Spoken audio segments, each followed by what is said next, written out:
Ba ba ba ba ba ba. I'm back and I have conquered. Hello, Grayscaled. Goodbye, Naya. Hello, Rack. Hello, Joey. Hello. Oh my god, it's going too fast. It's actually going too fast. Hello, Drayson. Hello, Danny. For 28 months and said hi to my heart. Hello, Breen. Hello, Mateo. Rex, thank you for the watch streak. Hello, Rex. Hello, Kyo. God damn it!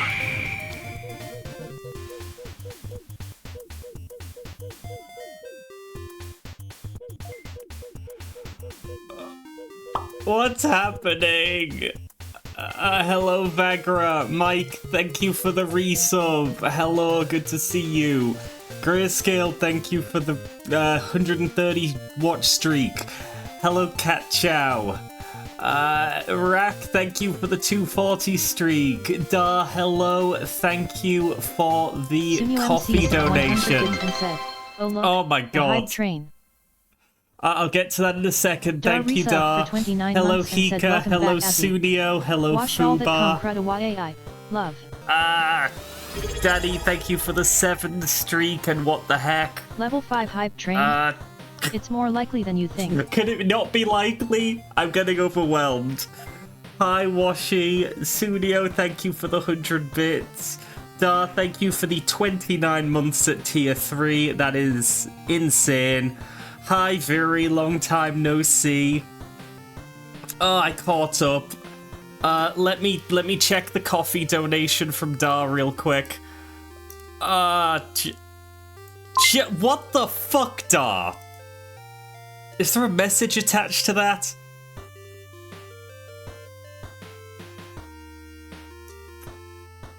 Maybe the page will load someday. I'll take the hydrate in the meantime.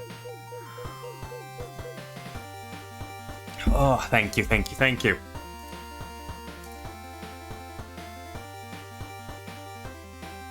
Oh. Okay, it's finally loaded. I just need to see if there was a message attached to that. Oh my god, coffee is chugging today.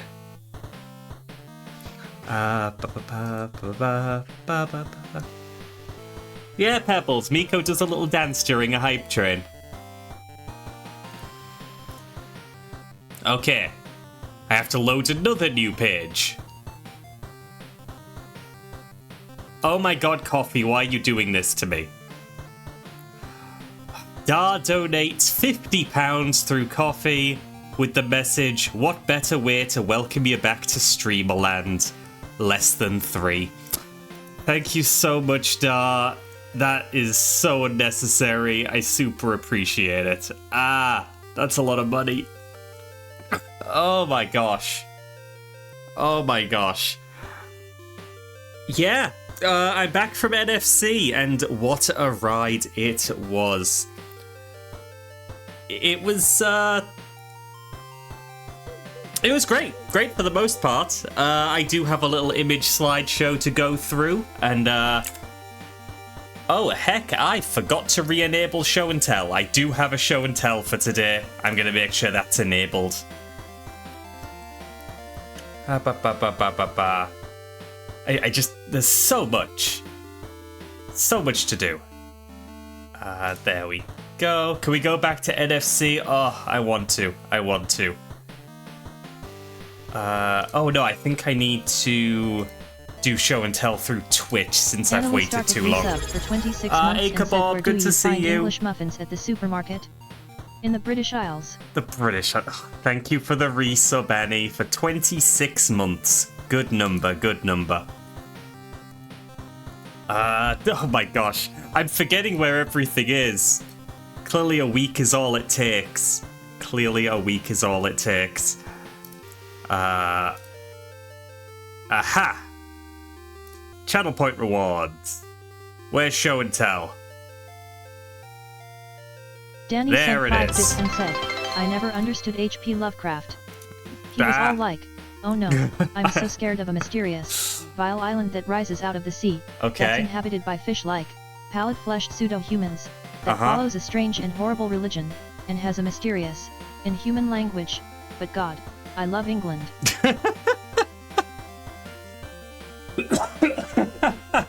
Good God.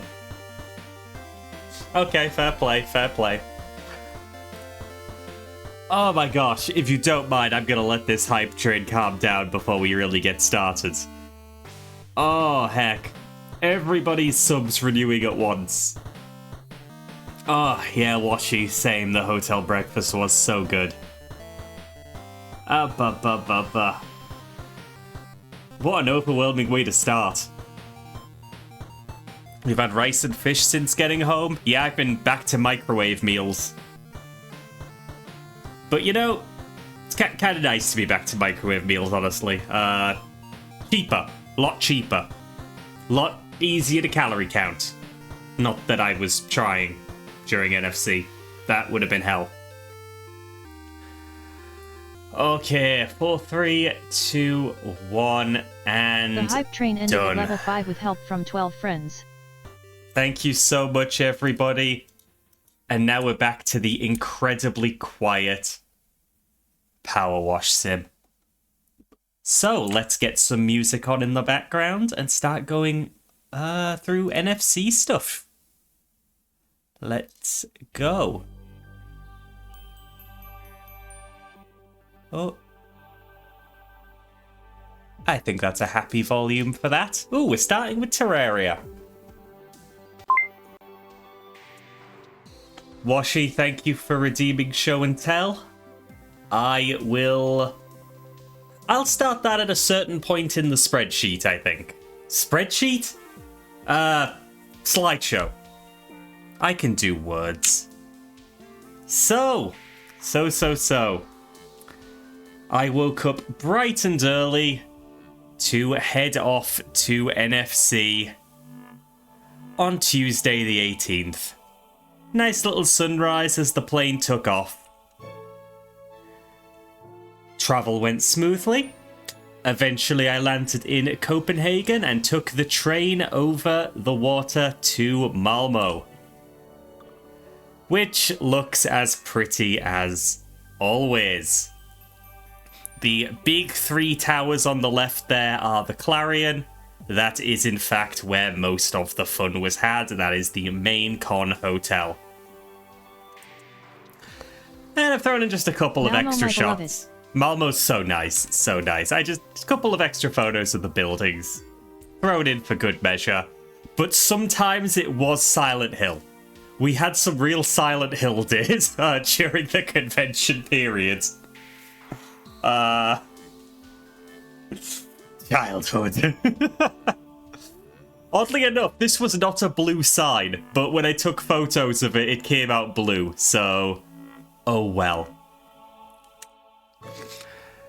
So yeah, got on over to NFC. Pretty early in the stay. I arrived on the early arrival day, and they do allow for registration.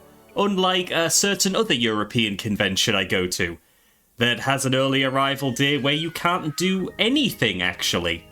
Grumble, grumble. And I think... oh, I've just thrown in a couple of photos of the hotel here. This is part of the little library, where you can sit down for free tea, coffee, biscuits, water. I think they had juice as well.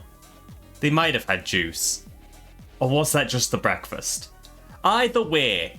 The library was lovely, just like last year. I was in the Mayfair. I couldn't not go back. Last year was incredible. This year was incredible. Yeah, Cat Chow, I agree. EF really needs some better planning, quite frankly. Free milk? Oh, there was free milk. Milk, juice, breakfast. Yeah, there's free milk. And I'm gonna level with y'all. The milk in the library is held in place by a bottle mechanism that I have never seen before. I had to Google how to open the milk jar. I felt terrible. It was so easy. But yeah, you're right, Val. Like, you used it, right? Like, I have never seen that mechanism before. I fiddled with it a while and then settled for black coffee right after. And then I googled the solution before my next mug. You just gently push the thing, and I couldn't figure that out. I cannot show you the contraption. I did not take a photo.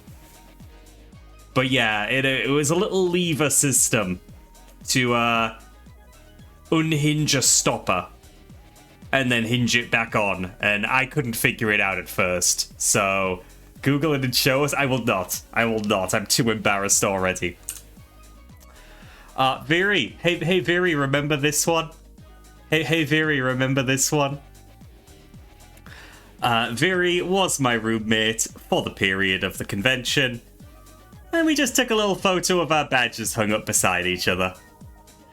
Right by the front door, there was just a nice little, a little closet. So we hung up our lanyards on the handles. I roomed with Vader-san? Yeah, totally.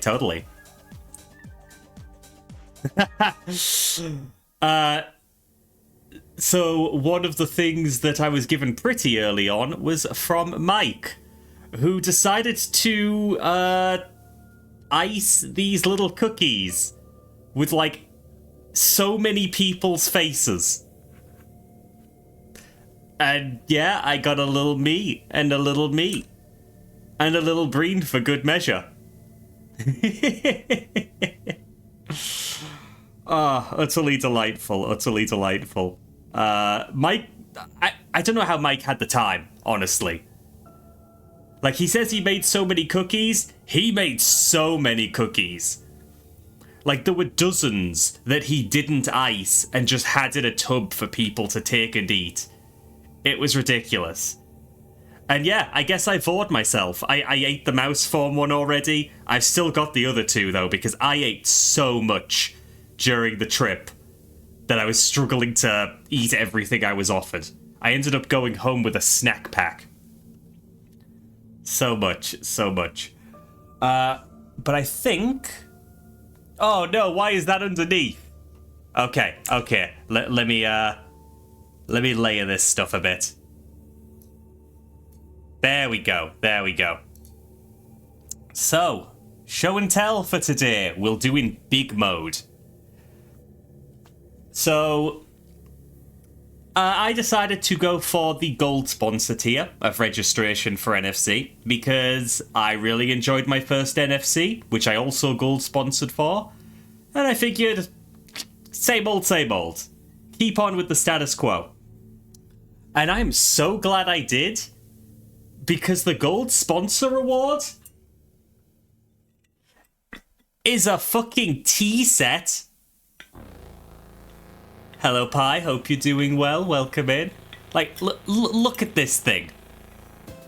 Look at this thing. Just a fully illustrated tea set. Oh, I want the lid to not fall off. Oh, hydrate. Thank you very much.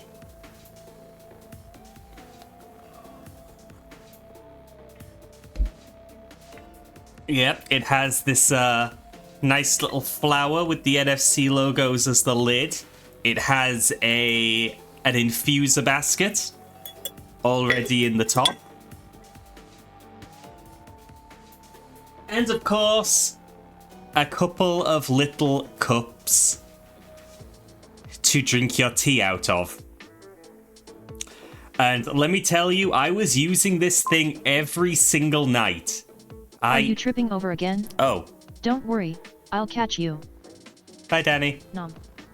Is there a bunny on one of those cups? No, it's... Well, maybe... I don't think so. No bunny, but there is Iris and Mousy, the convention mascots. But yeah, I was using this tea set every night. I brought a bunch of loose leaf tea to the convention because it was a Spirits of the Zen Garden theme. And that included official tea tastings you could buy tickets for. Or you could be too late for the tickets and have to have your own tea tasting session. And so I filled everybody with my own loose leaf tea. Just many tea parties in my room. But yeah, like, oh, just lacquered bamboo handle. Just, I love this thing. This is the absolute best gold sponsor award. I guess incentive? I don't think any con's gonna top this, ever. It's amazing. And somehow, I got it back home. I really thought it would shatter. Let me put this off to the side. But in all likelihood, when I'm expecting a long stream where I'm going to need multiple cups of tea, I'm just going to bring a teapot to my desk. I think it's smart. Whoop, whoop.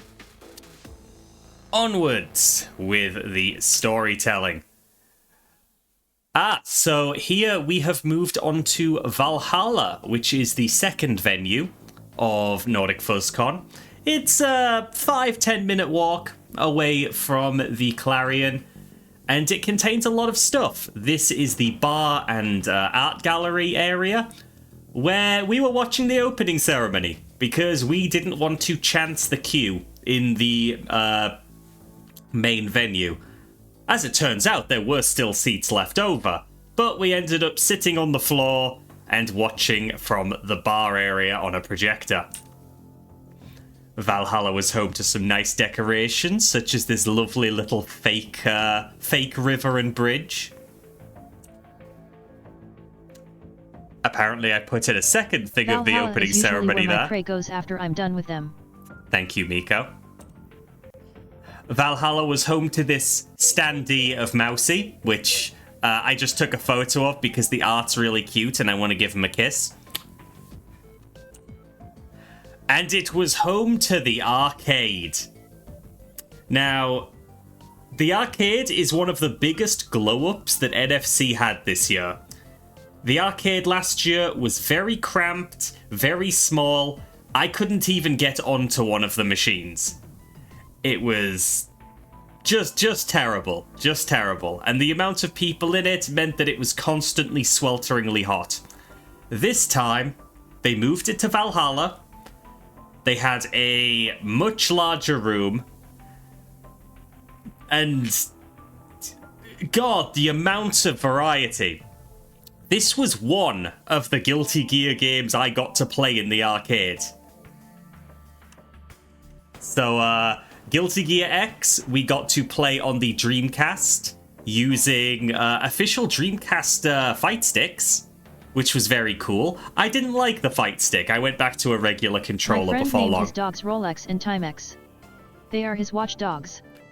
Thank you, I hate it. Yeah, the room was like 3 times the size at least. I was excited to play Guilty Gear X because that Guilty Gear never made it to Steam. So, first time for everything, apparently. I also got to play Power Stone on the Dreamcast for the first time. Ooh, what's being played there? What is being played there? That's the PS1. I think that's Bloody Raw? Is that Bloody Raw? Because yet they had a PS1 with a big stack of games.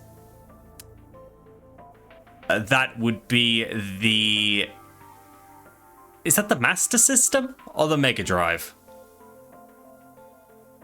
That's the Mega Drive. That's the Mega Drive. I had to look a little closer. They had a PS2, and I've taken a picture there of Digimon Rumble Arena 2 being played on it.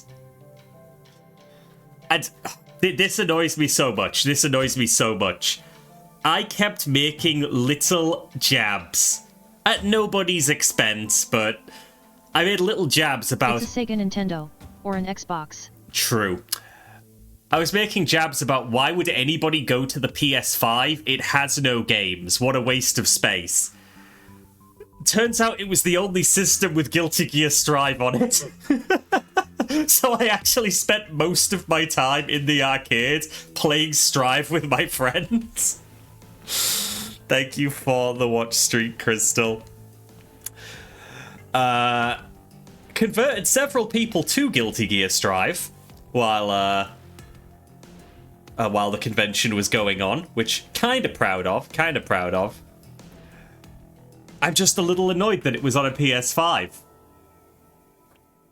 Yeah, and it was kind of annoying because it turns out I really do not like the D-pad on a PS5 controller. I flubbed so many inputs because of that thing. I get home, I'm performing great again on my Xbox Series X controller. But at the con, I had to settle for a DualShock. Regardless, that is the second Guilty Gear game we got to play. Since I didn't take pictures of the others, we also played Guilty Gear Sign on the PS3, and the original Guilty Gear, which was downloaded on the PS3. So I got to play 4 Guilty Gear games. It was excellent. And yes, I played Guilty Gear 1 with Bal because of how bad it was. I needed to show Bal how much the original sucked. It was great. Absolutely great. Very memorable moment. And they just had valuable games sitting around. Like, there's me holding a inbox copy of Panzer Dragoon Saga with the manuals. That thing's worth money. That thing's worth a lot of money, and it was just sitting there. Nobody I was with understood how fucking valuable that is. But, like, that's the... Like, that can cost thousands. Good suck or bad suck. Akerbob, in the original Guilty Gear, you could press 2 buttons to initiate an insta-kill, and then quarter circle and 1 button to trigger the instant kill. So, like, it was very, very, very easy to insta-kill your opponent, and it took both lives from them. You would insta-win. Instantly win. It was broken. It was terrible. Hello, Unbigo. I am back. It is good to see you. Thank you for the resub. Okay, so this is the portion I like to call happiness. Oh, Nakora, thank you for the 15 stream streak.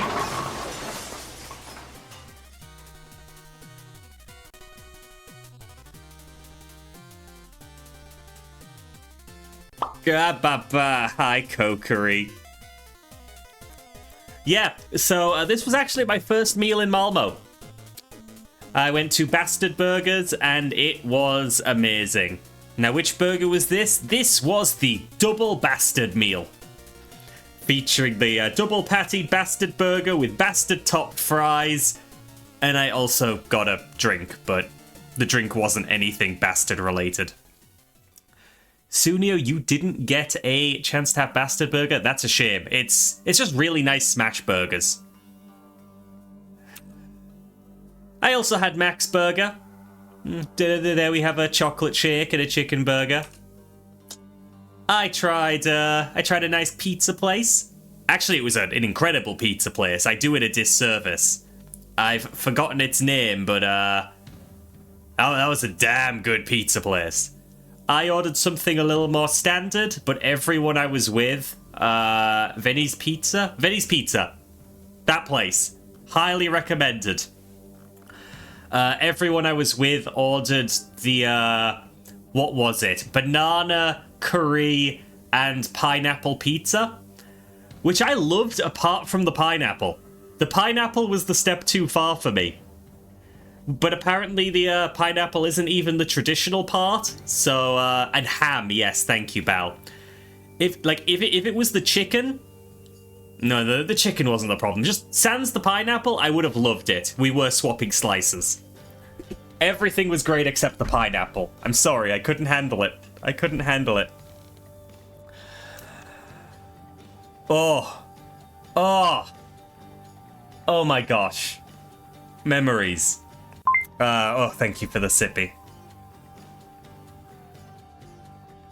So, I've always had a thing against sushi, because every time I've had sushi, I haven't liked it. But I kept telling myself, I'm just having bad sushi. There's no way in hell that I don't like sushi. So, I asked somebody who does like sushi, is there a place in Malmo that does good sushi from the perspective of a sushi lover? And so we were recommended this little place, and oh my god, it's incredible. I just had that dragon roll there, and I think I could have eaten 4 or 5 more of those, because they were excellent. Just excellent. Highly recommend that place. I don't remember its name, but oh my gosh, I'm going back next year. I have to. Mike had a Pokeball from there. Oh, incredible. We went to the restaurant attached to Valhalla for a chicken tikka masala day. So there's a chicken tikka masala with naan bread, salad, extra bread on the side because they do a really good, like, bread that you can get unlimited of. That was so good. Oh, Mateo, absolutely. We gotta go to the sushi place next year.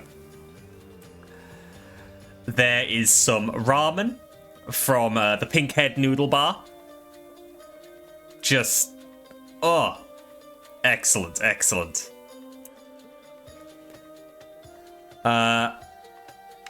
This was probably one of the more disappointing meal choices, by my reckoning. This was... Oh, it began with a Z. It was a Mexican place, and they were clearly overwhelmed. All of the orders were taking way too long. Food was coming out cold. Yeah, it was fast food Mexican, and don't get me wrong, the flavor was fine, but it was all cold. Yeah.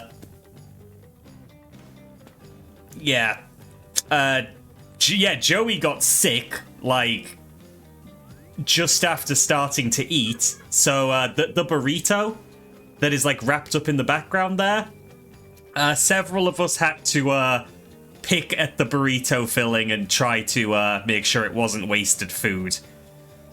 And yeah, and one of our group managed to almost... No, actually did fall down the stairs. So that wasn't fun.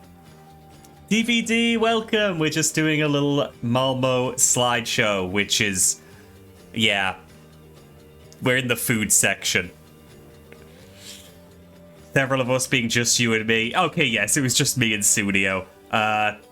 You can see my nacho platter there. Didn't actually have that much in the way of toppings, so I was scooping up burrito filling with the rest of them. I also had crispy fish tacos, and again, those tasted delicious. But the tortilla had gotten a bit stale tasting and cold, and if it was fresher, I'm sure it would have been great. There is another bowl of ramen from the Pinkhead Noodle Bar. I went twice. It was great. Now, this was good. This was good. This was Dirty Taco, which is a Mexican-Asian fusion restaurant. And that was a Korean chicken rice bowl and some nachos. And they were incredible. They were so good. So good. Best food I've ever had while taking cold damage? Yeah, so they couldn't seat our number. So we were sat outside in a little walled-off area with heat lamps. But the walls did not stop the wind. It was freezing. Like, the heat lamps were doing good, but not good enough, if you ask me. It was freezing, but the food was so good. Like, those tortilla chips there, they were super fresh, and every one of them had this lovely char flavor that, ugh. Like, the weakest thing there was the guac. The guac was mid. Didn't care for the guac. Everything else, to die for. Absolutely recommend Dirty Taco. And if I remember rightly, we got a discount there. I think we got a discount there. Because something NFC did super well this year is partner up with so many businesses around Malmo. So many places were offering discounts just for having an NFC badge. Whack. Their food. Smack. True. True. So, like, something that struck me about Eurofurence of all things was at the last Eurofurence, Uncle Kage told Cheetah, the head of Eurofurence, that EF was doing a great job at starting to become integrated with the city of Hamburg. And in my head, I'm just thinking, well, I don't feel they did at all, and even NFC last year had much more in the way of stuff to do that was like, you know, discounts for furries, offers for furries. And this year just emphasized that. There was so much, and if there is any more to come, even better, even better. Anyway. The Maid Cafe. That is a nice cinnamon bun and a cappuccino. Who was sitting to my right? I forget who was sitting to my right, but they got a salted caramel cheesecake, and that looked good as well. But yes, the Maid Cafe at NFC, amazing, just like last year. You had a cheesecake, it fucked. Wish I'd tried it, but my cinnamon bun was delicious as well. So in this case, on the right was the maid assigned to our table, but Meowdy Momo was also being a maid when we were sat down, so we did call Momo over. Fellow member of Team Fluffy, very good friend of ours, looking cute. All dressed up in pink and black and white because that's how maid outfits work. You got a voucher for the Maid Cafe after it had closed. That is a shame, but the art on the voucher's really nice. Part of me regrets using my voucher because I loved the art on it. Hello, Jag. Good to see you. Was it Spiky? Spiky might have been to my right. That sounds about right. This is the Cult of the Lamp. This is one of the heat lamps at Dirty Taco. Which, I mean, it started with one person holding their hands up to it. But, it kind of got out of control. And people just kept gathering around the lamp. Lamp. Lamp. Lamp. Lamp. We had fun. We had fun. It was the one source of heat we had once the food was gone, to be fair. We actually had the staff looking out of the windows at us, looking incredibly concerned, because this particular lamp was flaring up far more than the others, and we're all just holding our hands to it. Oh, gosh. We found a building that was just called 26. We figured 26 would like that. And this was the last thing I actually ate before I left Malmo. A semla and a cappuccino from a little cafe. Now, I'm going to start giving some general thoughts from now, because I'm pretty sure... Let me double check. Yeah. After this, we start getting into a different part of the story. Hello, Meowstick. Good to see you. So, NFC overall, big improvement over last year. The dealer's den was bigger, the line was managed better. Queues were basically managed better across the board. Clear signage, clear labeling on floors. The events were great. Just... The line was huge for the dealer's den. It was, but compared to last year, a lot better managed. It still had some downsides. There were some tables at the dealer's den that were absolutely swarmed by people. Hello, Selic. But yeah, no, any dealer's den is going to have tables that are swarmed. It's just a fact of life. Not sure there's much they could have done about that part. But The dealers there were excellent. I got some good few things that I'm not showing you because they're being rationed out for show and tell. Again, the arcade, massive improvement, and where I spent a good chunk of my time. There was a furry streamer meet, which I attended, and that was really lovely. Turns out there are literally dozens of us. Reg queue was non-existent. You had to ask where you needed to go.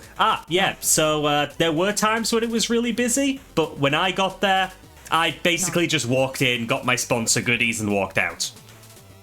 I had the advantage of knowing where it was since it was in the same place as last time. Yeah, no, the map, the con map we were given was definitely confusing. That was one negative. It was a bit tricky last year as well, so that about balances out with last year as something that just sort of stayed the same in terms of quality. I had fun playing Strive with you as well, Kokiri. I went over just how much time we spent in the arcade. It was great.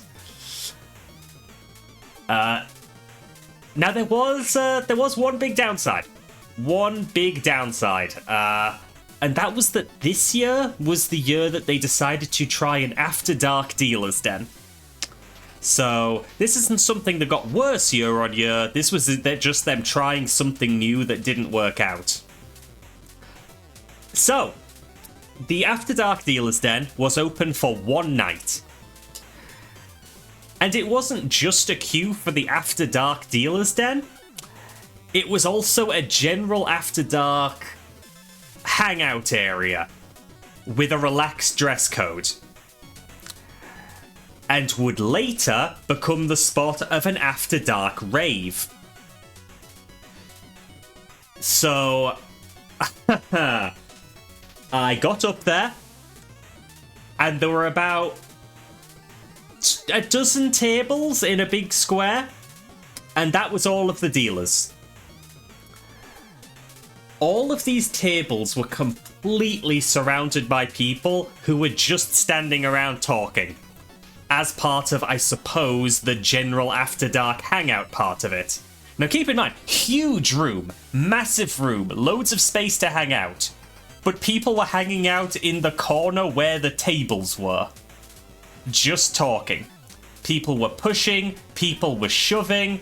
I sustained an injury or two. It was a mess. An absolute mess.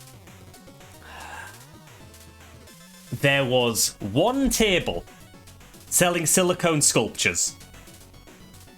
There was one table that was straight from the regular dealer's den without a single piece of After Dark merchandise. It was right from the dealer's den. There was no reason for it to be there. One table doing some custom leather harness pieces. One table selling some lewd dackies and towels and such. And then every single other table was for one fetish. And I'm not going to name the fetish. The problem is not what fetish it was. But like 70 to 80% of the tables were for one niche. There was basically no variety in that After Dark den. It was not well planned. And again, no qualms with that particular niche.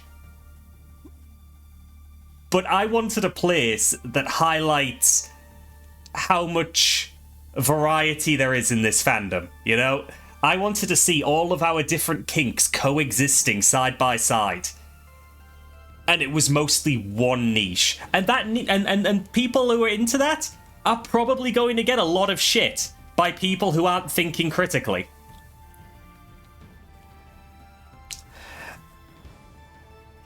So it's basically unfair for everybody.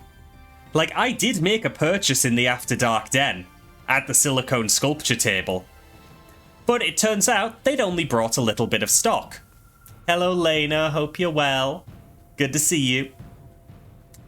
I purchased something, but they hadn't brought much. So they said, oh, can we keep this on our table for a couple of hours, and then you can come pick it up? Because we want people to be able to see the merchandise and order online. So, I agree. I leave. Eventually, it took a while to get through the crowds, getting pushed and shoved. And 2 hours later, I was disallowed entry for fire code violations, because it was also the rave room at that point. So I had to install Telegram just to get in touch with the sellers and arrange a separate pickup time. Because they had put all of this After Dark stuff for one night only, therefore there's time pressure, into one room. It was by far the biggest black mark on the convention, and next year they either need to improve it drastically or just not do it at all. Because that was a whole lot of nonsense. The second thing that was a little bit of a disappointment, the Nerd Market. So, the Nerd Market is... all the stalls were at the entrance, which was wild. Yeah, it was the corner by the entrance, I should emphasize. So, the bulk of the people hanging out were there because it was by the entrance.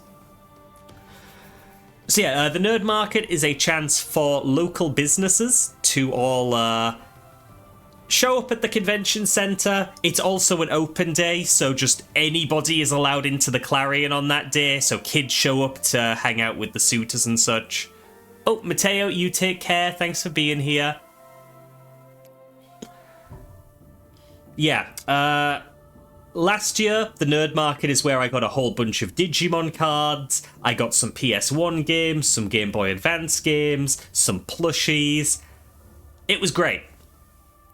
This year, the selections of games and cards and all the stuff I got last year was lower. And there were drop shipping tables. Just a whole bunch of low quality tat. A whole bunch of generic pop culture stuff. An oddly high amount of Harry Potter merch, which struck me as very odd considering what fandom they're trying to sell to. And, yeah, it just... it wasn't as good as last year. I did get some stuff. But it wasn't what I expected. I wanted to go looking for PS1 games again, and they didn't have any. Like, any at all. And there was certainly no Digimon cards. So I would like some additional, I guess, vetting to go on in future years. Just so we're not trying to be sold Funko Pops and Harry Potter merch at the next market. It really does seem to be opposed to what the fandom stands for. There was, what, a Pokemon TCG stand? I don't think I saw any Pokemon cards. Although there might have been a box set or two. And there was also a couple of Magic the Gathering boxes being sold. There was a guy selling old games, but he's cash or bank order only. Yeah. It was funky. It was funky. Props to anybody who picked up stuff they liked, but it wasn't for me this year. But again, these were the black marks on an otherwise incredible con. NFC impressed more than I could have imagined. And I will be there next year for the Cirque du Nord theme. We got a bit of a circus thing going on. I don't think they're going to beat the gold sponsor teapot. I don't think they're going to beat it. I just can't picture it. Right. Here's where the story gets... bad. This is where it takes a turn. So, I headed back in good company. I'm going to sip now. Thank you. I headed back in good company, and what's the next picture here? So, this is the Netherlands. This is not inside an airport. So let's go through things step by step, shall we? I got to the airport, and my passport fell on the baggage belt in Copenhagen Airport and got taken away, and the staff couldn't find it. The group I was with proceeded to hang out as long as they could, but eventually had to leave because it was time for their own flight. I was taken off the flight, they gave me my luggage back, and they told me that I needed to go to the British Embassy in Copenhagen to get an emergency passport. The embassy had just closed at the time of my flight. So they were saying, okay, so yeah, you just have to wait for it to open at 9 a.m. It was 5. It was 5 p.m. And they were just saying, yeah, you gotta wait for the embassy to open. And I'm just asking, well, what do I do? Just wait. It's like, you want me to just wait? For over 12 hours. And they're like, yep. And then, this is where shit gets bad. And I'm going to give a disclaimer here. I'm going to discuss a lot of financial loss. It has already been very generously recovered. A whole bunch of people donated to me on coffee. Every expense I'm going to describe has been recovered thanks to everyone here. So when I say I lost this much money, that is not me begging for help. I have received help. I am beyond grateful. I don't need more. So I proceeded to talk to a representative of KLM, Royal Dutch Airways, who told me that since I was going home, not trying to travel overseas, but going home, I would be able to get by with a photo of my opened passport. I went digging through my phone and eventually found that. And so, with that photo and assurance from a member of staff that I could use it to travel home, they allowed me to pay £160 to be put back on a flight that would take me to Schiphol Airport and then to my home airport. So I do that. And I arrive at Schiphol Airport. No problems. And at this point, it's like midnight. So I just have to sort of sit and wait. I just got in a call on the airport Wi-Fi, talked with some friends. Because I can't sleep in public places. I feel like I'm going to get robbed. So I'm just sitting awake, midnight, until about 6 a.m? I want to say 6 a.m. Stuff starts opening up. And I go to speak to an immigration officer who says, no, you can't get on the flight. A passport photo isn't okay, it never will be okay. So I went to the KLM transfer desk, who said, no, we won't allow you on a flight with no passport, a photo won't do. Reminding you, it was a KLM representative in Copenhagen that told me that I could do this. I'm just believing what I'm being told by actual staff. And to my autistic brain, I'm seeing the logic. Because it's like, oh, well, I'm not trying to sneak into a different country. I'm just trying to get back to my home country. And then I can apply for a new passport and everything will be great for future visits. I get out of their hair and everything's great. But they say no. So I end up back at the immigration desk where they try to speak to the KLM staff themselves, they provide a whole bunch of stuff. They talk about the fact that I'm out of my medication, which I was. And the only way I could get more medication was being at home, where my stock is. KLM refused again.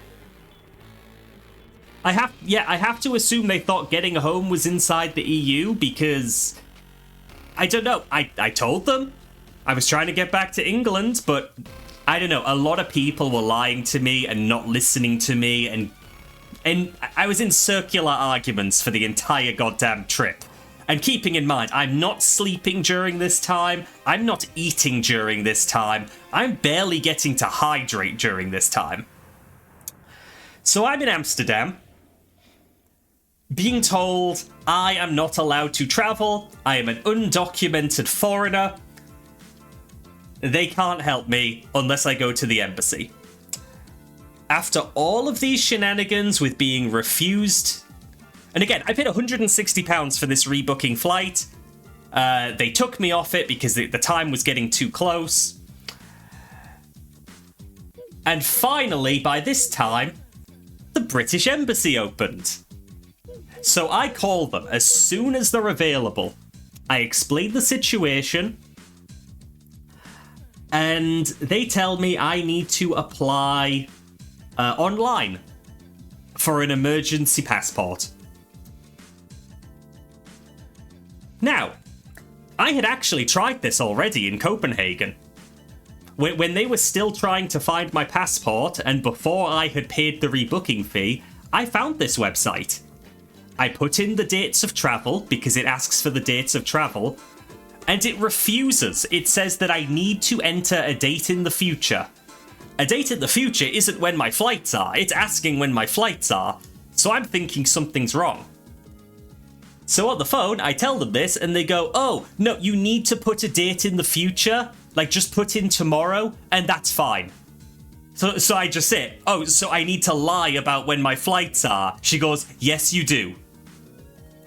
I'm just meant to know that I need to lie on the government form about when my flights are. Like, I had to lie to get it to work. Because apparently, the date you give, that is the start date, or rather, there is a 2-week window on either side of it that you could use the passport for one trip. Yeah, so anyway, I hate it, but I submit it. And they let me know that this process can take up to 48 hours. Now, it is already the day after I was meant to be home. So being told that it's going to take another 2 days was mildly soul-crushing. I might have cried a few times during this entire period. Can you blame me? So, I start getting in touch with people. And I'm going to immediately shout out Momo, 26, and Mateo. Because the 3 of them all offered some variety of accommodation. Mateo was the one that I agreed to stay with for 2 days. He was just going to shower, then drive 3 hours to pick me up. As soon as he went off to shower, I got a message from... Rather, I got a call from the same woman I talked to initially at the embassy who said, so we've sent you an email telling you that you can pick it up tomorrow. Don't pick a date on that, because if you can get here by 3 p.m, you can pick it up today. So I tell Mateo, hold that thought, I'm going to The Hague. Because the British Embassy in Amsterdam is at The Hague, which I found very funny. So I start navigating the Dutch train system. And I took a few photos along the way. I probably got more photos of Amsterdam, or rather the Netherlands, than I did Sweden. Oh, Hectex, the VOR at the NNFC was irrelevant compared to what happens. What is The Hague for people uninitiated? That's where an international criminal court is. If you do war crimes, you're going to The Hague. Yeah, it's a big place, and the British Embassy happens to be there. So yeah, I just got some photos. Yeah, just a few photos of the country that really I should not be setting foot in, as far as I'm concerned. I should never have left that airport, but apparently it was okay. I wasn't allowed to go home, but I was allowed to be an undocumented foreigner in the Netherlands. I made it! I made it in time. I got my temporary passport. I successfully navigated the Dutch trade system. The passport cost me £100, which is more than the price of a brand new permanent passport, and especially more expensive than a renewed permanent passport.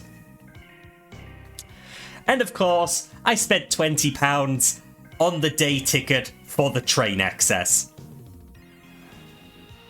My nails, though? Oh yeah, Nikki painted my nails. I was fabulous. I was fabulous. Of course, by this point, they were chipped to hell and back because I was stranded in a foreign country and stressing, and I have a lot of little tics when I'm nervous. So yeah, my nails were really fucked up. So, bonus picture of a mouse at Schiphol Airport because they were doing construction and apparently it had stirred up a bunch of rodents. So, I immediately walked back the same way, took trains back to the same place, and I went to the KLM service desk. And I need to give shout-outs to two people during this hellish experience. The first was the nice lady at the British Embassy, because she was the one I talked to initially, and she was the one who called me to say that they'd fast-tracked it and I could collect it today, and she was the one who was at the desk and handed it to me when I got to the embassy. She stopped me waiting two additional days. The next was the gentleman at the KLM service desk when I got there. Because when I was looking at flights that would take me back home, there were two available, and both of them were over £700 from Amsterdam to my home airport. £700 is more than my return trip cost me from home airport, Amsterdam, Copenhagen, then Copenhagen, Amsterdam, home airport. Just this one little section would cost more than the entire trip. I went to the KLM service desk, and I just told the guy what happened. I was just like, look, my passport fell on the conveyor belt. One of your colleagues in Copenhagen told me I could travel. I've paid a rebooking fee. I've managed to make it here. I've been through this whole debacle. I have a temporary passport. Is there any way that I can get rebooked on a flight home today without like breaking the bank? He says it's my lucky day and that there's a flight at 5 p.m. And he hands me a boarding pass. I ask him, how much is this going to cost me? He just said, don't worry about it, have a safe flight. I fucking bawled right there. He just fucking gave it to me. My bag was reassigned to the flight, and it was only a couple of hours from that point. I got through passport control. I ate a fucking meal. Did I include a picture? I didn't. I found gate D26. There was a little cafe. I ate a sandwich, a cappuccino, and an almond pastry. And yeah, I got on the plane and got home. That guy could have charged me full price. He could have charged me another £160 rebooking fee. But he just fucking handed it to me. And yeah, I was thanking him so much. I was exhausted. I was starving. At this point, I hadn't slept. I hadn't eaten in about 16 hours. I needed that win. I needed that win so much. So I got home and submitted a complaint to KLM for the initial employee interaction. Because if it weren't for that one person assuring me that a photo would do, I would have stayed in Copenhagen. Maybe they would have found my passport. I don't know. I shouldn't have been allowed to pay that 160 rebooking fee. Because it wouldn't have gotten me home. So yeah, I put in a complaint and requested a refund. I don't think it'll go well. But I'm fucking trying my best, because I am furious. That was hell. Absolute hell. So, NFC was great. The trip back wasn't. I still have to apply for a new passport. But again, people have donated to ensure I can pay for that as well. Thank you for the stretch and the hydrate. And I wish I could have spent more time talking about how great NFC was and less about how shit the return trip was. Feeling hero reset for 10 months and said never have I wanted to strangle a person as much as that man at the Copenhagen airport. Scribble. It was a woman. That's the only rebuttal I've got. Strangle away. Strangle away. It was terrible. It was terrible. Oh, thank you for the resub, Scribble. So that's the slideshow I've got, and now I'm just gonna chat with y'all, and I'm gonna play some fucking PowerWash. What were my controls again? There we go. Let's just start cleaning. I'm done ranting. Yeah, everyone was incredibly helpful and reassuring.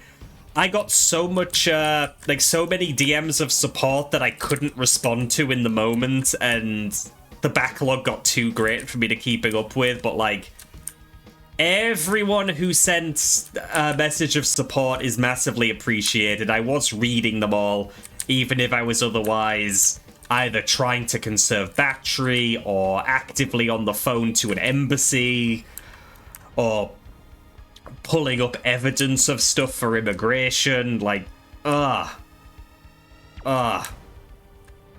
You can't hear Power Washer? Oh.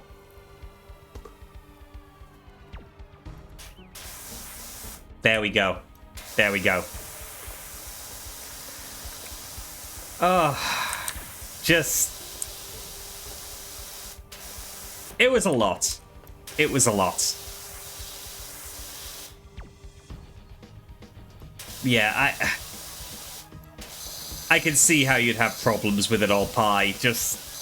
I was just trying to get home, and it's like, the second that passport left my hands and got taken away on the belt, suddenly I'm a criminal, you know? Like, nobody is treating me with an ounce of respect, except for, again, the two people I wanted to give special shout-outs to who were helpful. Everyone else, I'm immediately treated like I'm trying to do something wrong. You know, it was awful, and my autistic brain didn't like that. Not at all. Next year you need to try Mayfair. Wonderful hotel. Can't recommend it enough. Oh, just...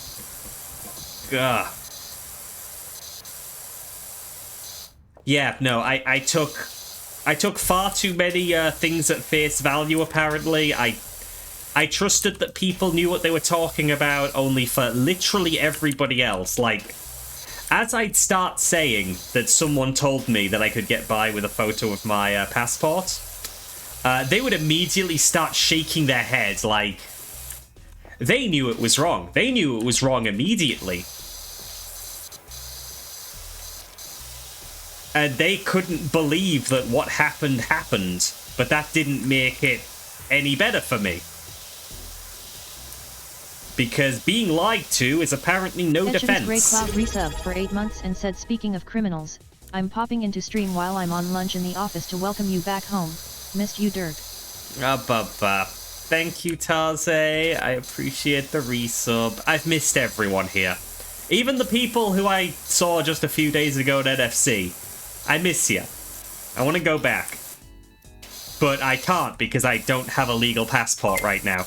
I really need one before Euroference.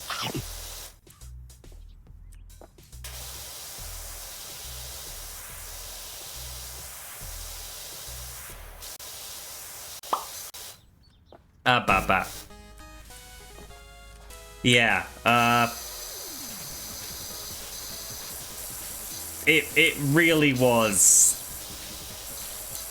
just an experience of people seeming to want to offload me to the next person. And it was very dehumanizing. It really was. What was the button to highlight stuff? There we go.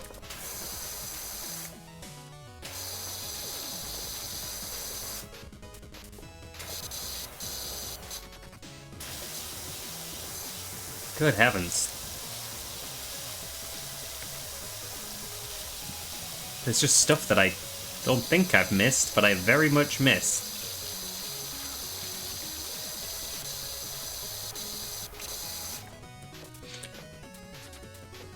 Yeah, what really did strike me during that whole thing was how everyone seemed to act like a lost passport just isn't something that happens. Like, are you telling me that a passport has never ended up on the baggage belt before? They seem to have no clue what to do.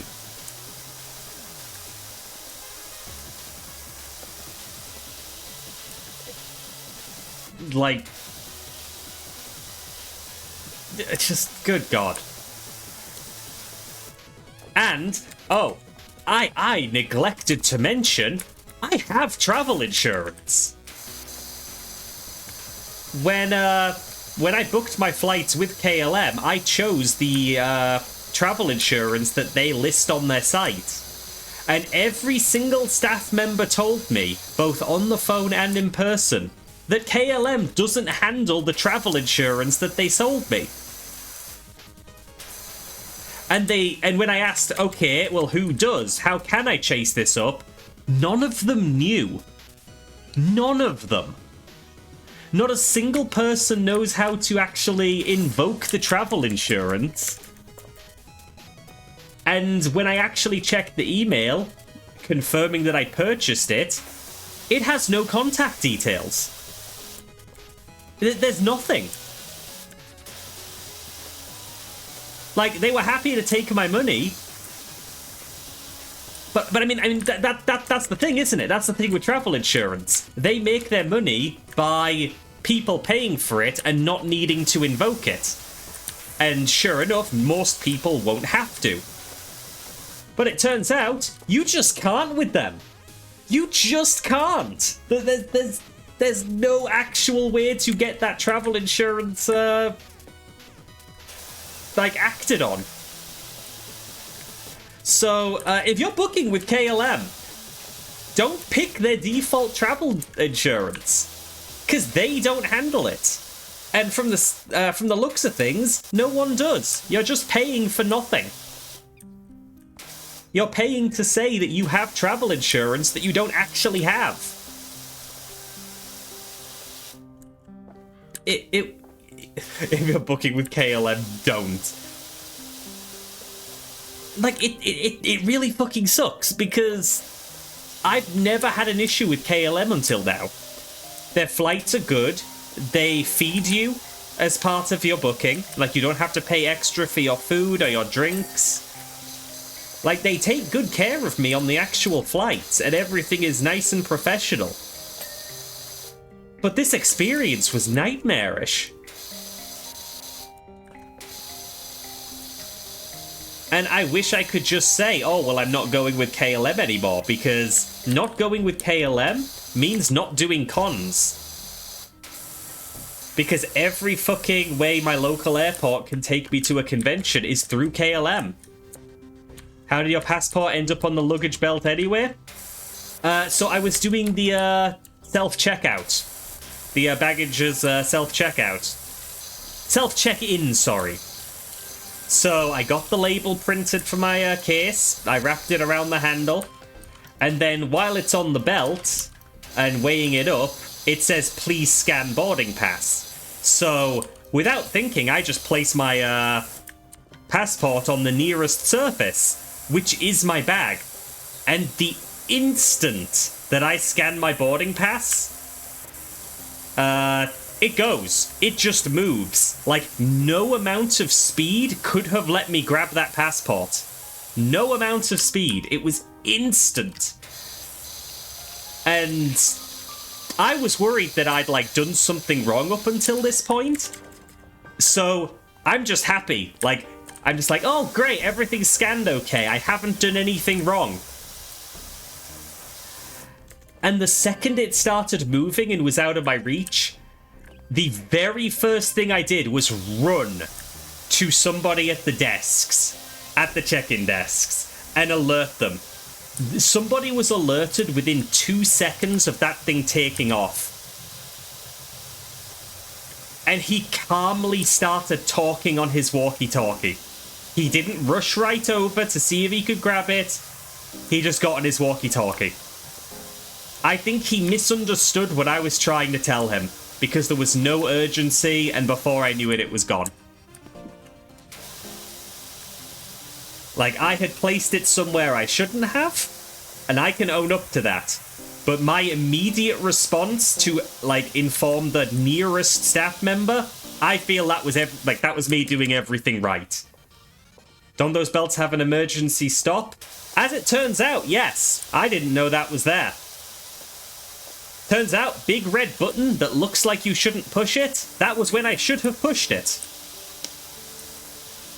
Not to say that a staff member told me that. I just figured that out later. I actually had one member of staff yelling at me over it.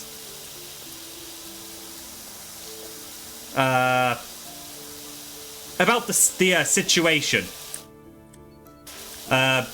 You know, just yelling, well, where did it fall off? Where did it fall off? Can you not tell the difference between these two places? And I'm like, what are you... It fell off on the baggage belt. Like, I don't know what to tell you. Yeah, like, I don't know. It was incredibly stressful from the get-go. Because I was being treated like I'm an idiot. Turns out he was asking me which segment of the initial conveyor it fell off at. And it didn't. I kept saying it was the main belt. It wasn't the sections that lead up to the main belt where it's whisked off. It was the main belt. And he was trying to ask me which section of the, you know, the mini belt did it fall off on. Because it was segmented. Yeah. I have mostly bad things to say about airports now.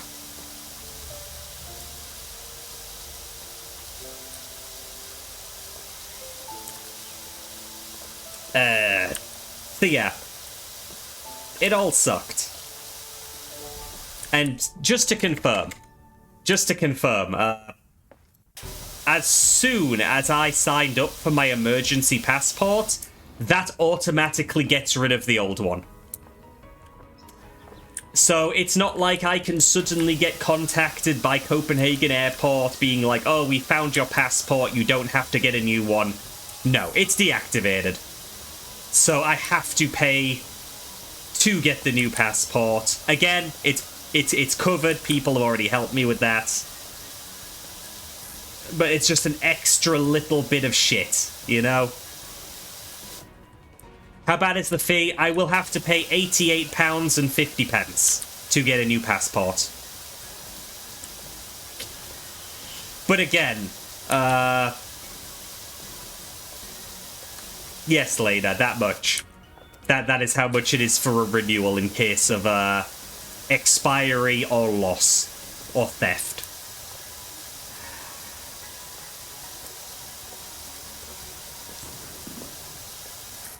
It's a lot. But again, the temporary passport cost me 100.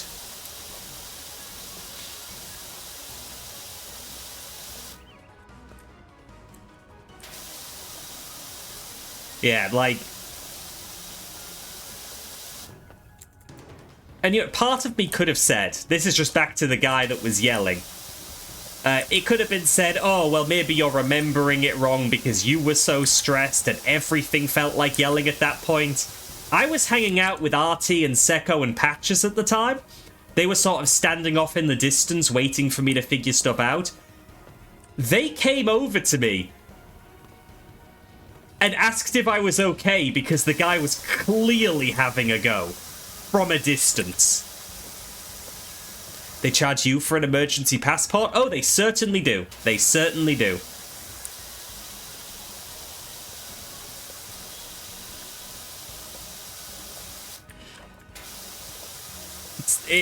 So, like, my bank balance is even now, thanks to everybody's help. They even covered the meal I had at Gate D26. But, yeah. I would rather not repeat that at all, ever.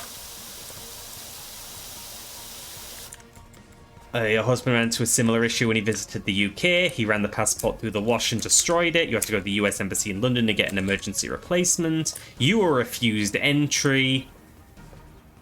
You got ugly looks from guys who did riot gear with submachine guns. No, that's bullshit. I gotta say, the weaponry definitely made me nervous. Because all of the immigration agents in Amsterdam very much had handguns and pepper spray latched to their sides and very visible. And as someone in the UK where guns are not commonplace, that didn't make me feel good about talking to the immigration officers. Like, I don't know how trigger happy any of these people are. Like, you know, they're not American police, but I'm not exactly thinking about that in the moment. I'm just thinking, oh, these people have guns. Like, I do not like being in the presence of guns at all. It is part of why I am never going to a US convention, or the US in general. The US is on my shit list, because gun ownership is a thing. So yeah, I didn't quite like having people with guns be my point of contact for a good chunk of that.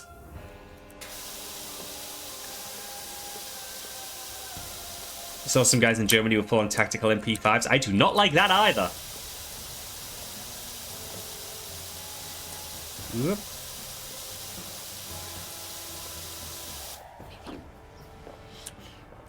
Yeah, just... Again, I need to emphasize, NFC was amazing. Best con I've been to. Like, I'm not even sure if there's contest for that. I just pulled the short straw in terms of traveling home.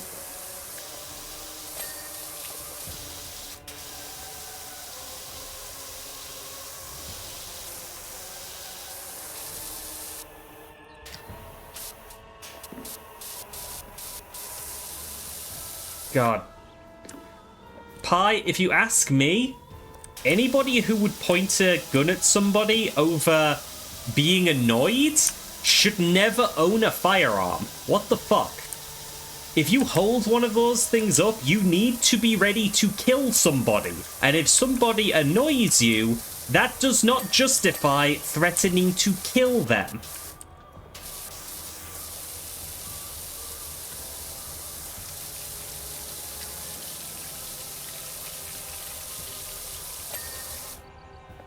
And it's ridiculous.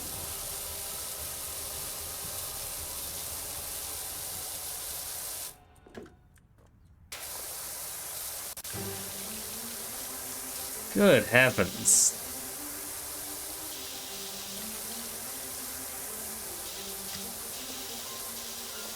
Up.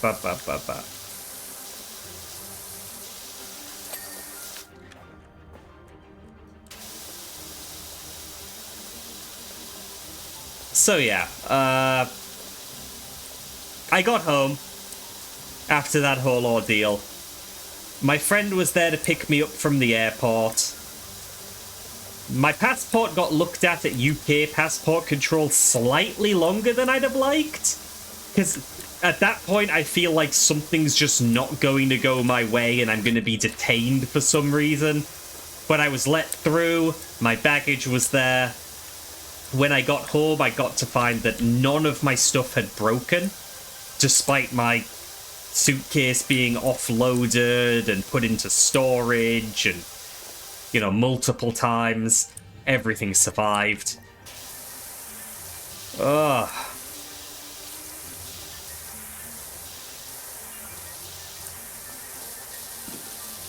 And I ordered KFC. I ordered KFC when I got home. I was meant to get right back on the diet wagon, but for that day, I ordered KFC. Because I fucking needed a win.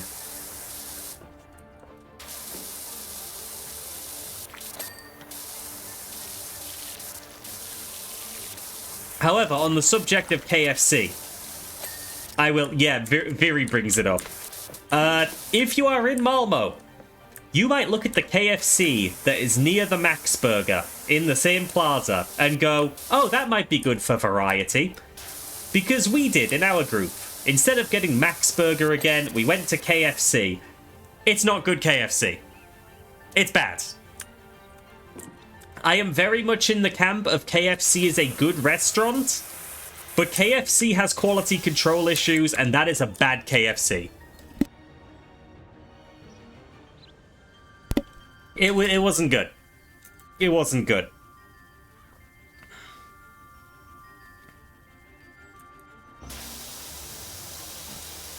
The KFC I had when I got home, delicious. Fucking good chicken. Well seasoned, not greasy, and I had a bunch of discounts. So I used those and got it even cheaper. That was great. Don't go to the one in Malmo.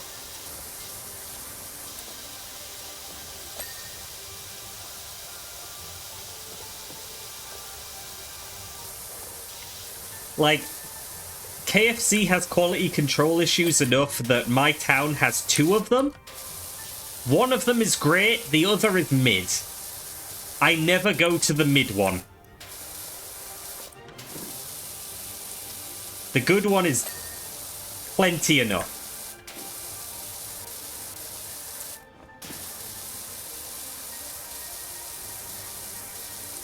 So yeah, the only lesson from the Malmo KFC was why you shouldn't go to the Malmo KFC.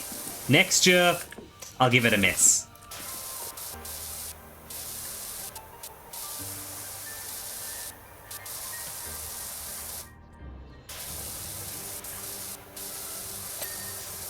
There we go. Oh, this is going to be awkward.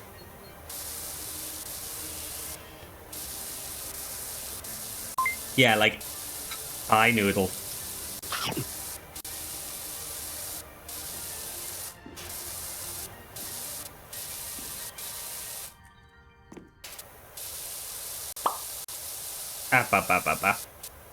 McDonald's can have those issues as well.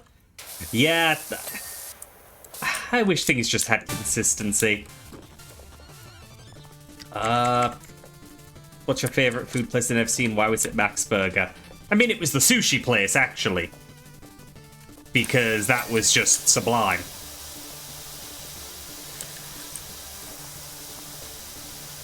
You're in the US, you taste an American Coke. Oh my gosh. It wasn't good, huh? You didn't go to Sushi Rebellion? I also didn't go to Sushi Rebellion. I forget the name of the sushi place we did go to, but excellent. Exquisite. It began with a K.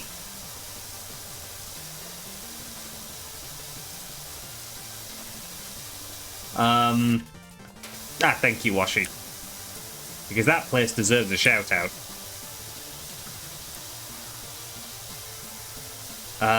Words, stuff, things. Kazoku. If you're in Malmo for any reason, probably NFC, go to Kazoku. Don't be in too big a group. They have a very little seating space. They were not affiliated with the con. They didn't have any offers. But God, it was amazing.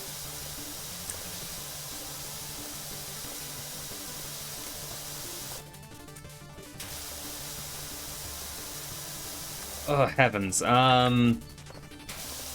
What have I got to cover next? Did you show them your personas anyway? We did not. We did not. Now, I'll mention, just because I said it was either KFC or Max Burger at that point when we went for KFC, most places in Malmo close pretty early. Oh, take care, Pi. Thanks for being here. Yeah, most places in Malmo close at like 9, and we were always having late nights. So the only places open were Max Burger and KFC. And quite a few of our number got sick of Max Burger, or burgers in general. So KFC was chosen for variety. No, we should have just gone Max. We could have just had fries, just had milkshakes, whatever. It would have been better than the KFC. But Bastard were closed, weren't they? I feel like they also had earlier closing hours.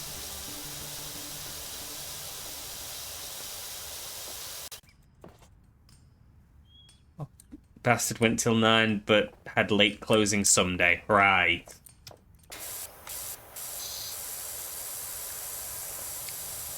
Bastard ran out of bananas. Ah, yes. So after the sushi place, we did decide to go to Bastard Burgers because they do banana split fries. And we kind of thought, that sounds fun. We're going to go share some dessert fries.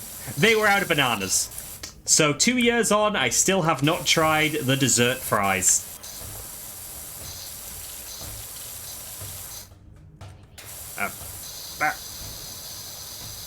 But like, could you tell my embarrassing story? Do you want that, Washi?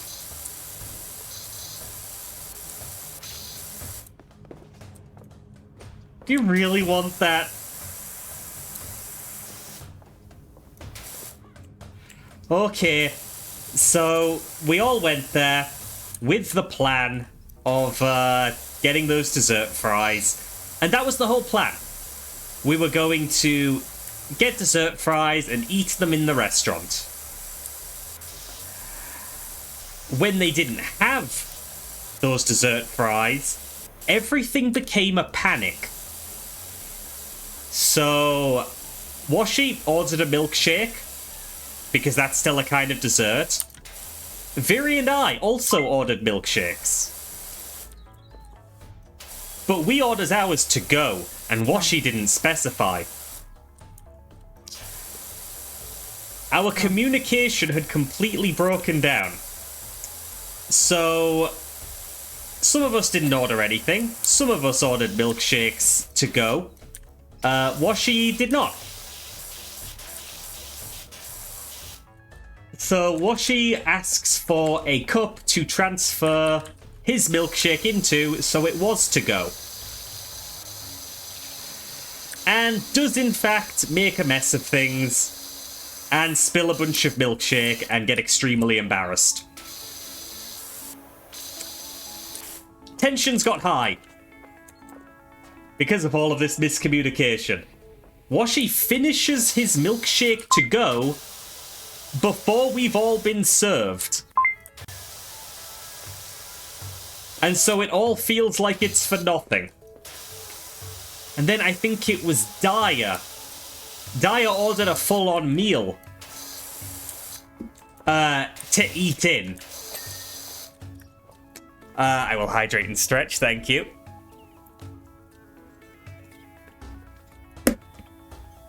So Daya ended up speedrunning its shake as well, and putting the burger in its bag to take back to the hotel.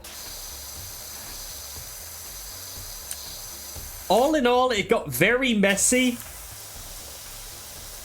And it felt very awkward because people were angry. If they had had bananas, we would have been fine. If only they'd had those bananas.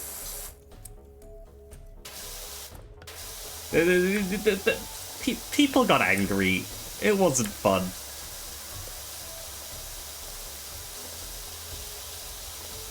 And it was disappointing after the amazing sushi.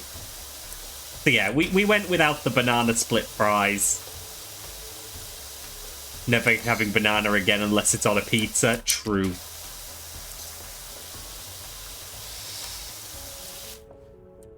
Gotta grab some bananas from the Mayfair for next time. Did they have bananas at the Mayfair? They did? I guess I didn't notice the fresh fruit because I was too busy shoveling my face full of bacon and eggs and sausages and meatballs and toast and pancakes and waffles and... Guys, can we go back to the Mayfair?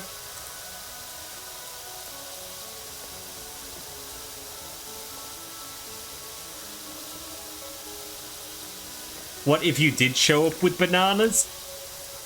That would be very funny, actually, and I would love to see the reaction. Like, oh, I'm sorry, we're out of bananas. It's okay, I brought my own. Here you go.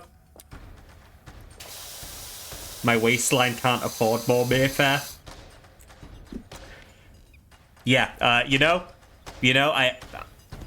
I need to show you this. I need to show this off. Give me a moment.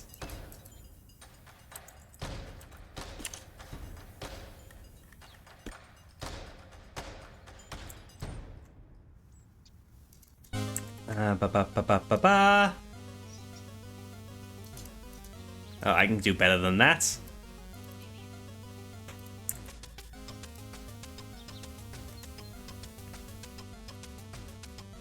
Give me this. Save this to desktop. The Mox sent 1,000 bits and said, welcome back. Thank you, Mox. Sasha for dumb fast 8 side pat bal blad. I put that there by accident. So I actually keep, because I'm autistic as fuck, I keep a spreadsheet of my weight.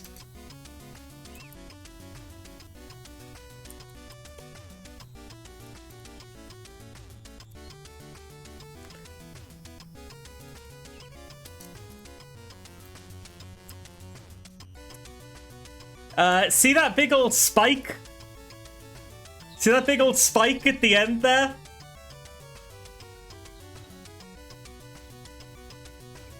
That was NFC.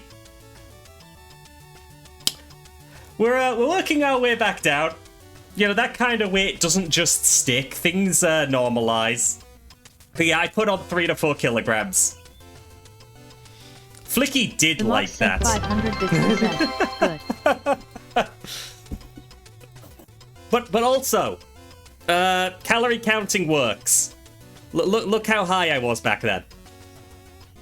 That was less than a year ago. Just don't let your dreams be dreams. You lost weight at NFC? How?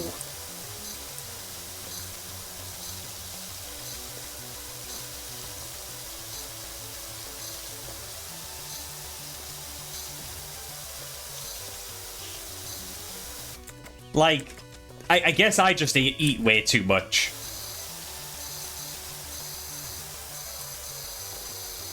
Like, I'm somebody who would have dinner, go back to the Clarion for a while, and then pick up a Max Burger just for the hotel.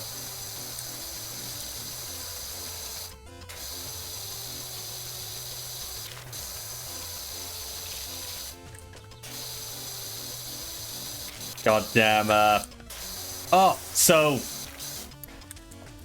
they're a bit divisive, but, Max Burger was doing a similar milkshake as a promotion.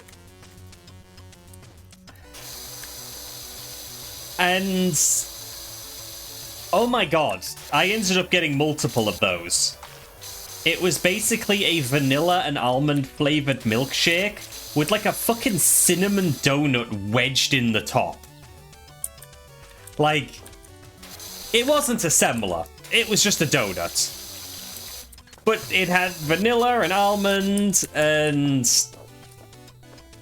yeah, that was so many calories. And I got several. Made your hands too sticky for my liking. So, when I go to conventions, I bring along a little travel utensil kit.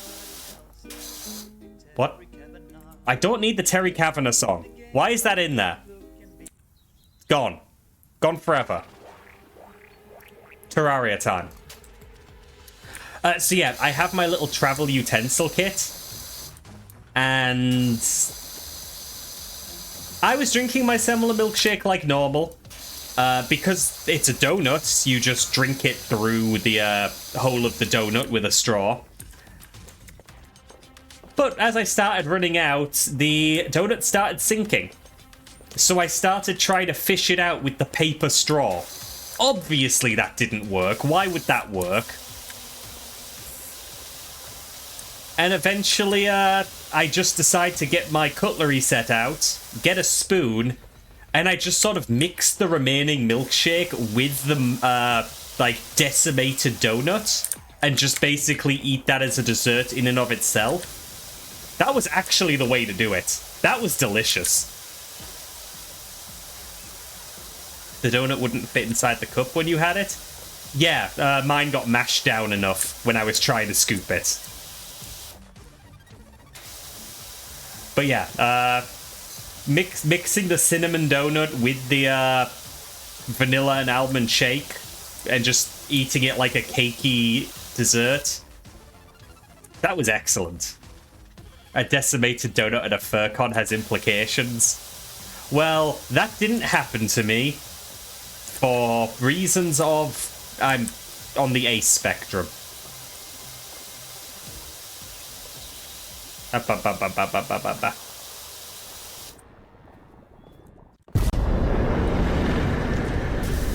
Oh, I feel like I need to tell this story even though I wasn't a part of it.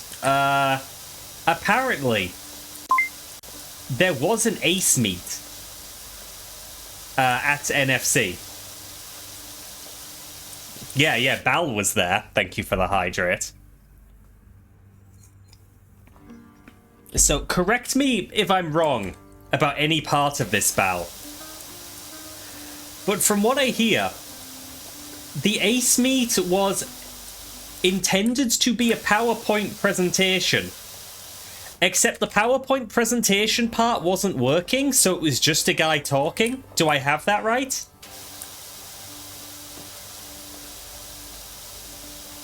I want to make sure I'm right about that part before I continue.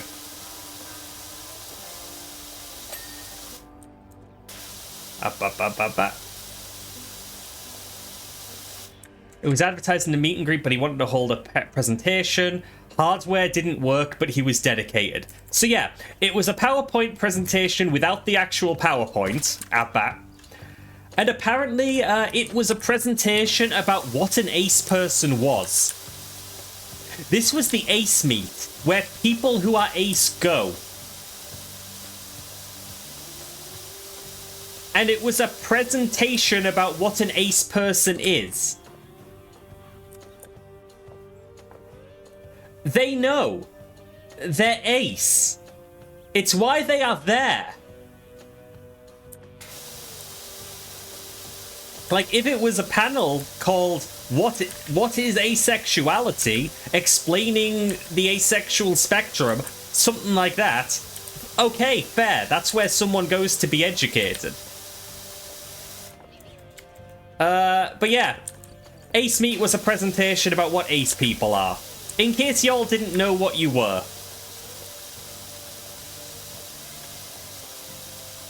The thing about events at conventions is most of them are run by just community members, and they ask if they can have a room to host a meet, and the staff make it happen, there can be some quality control issues. Excuse me.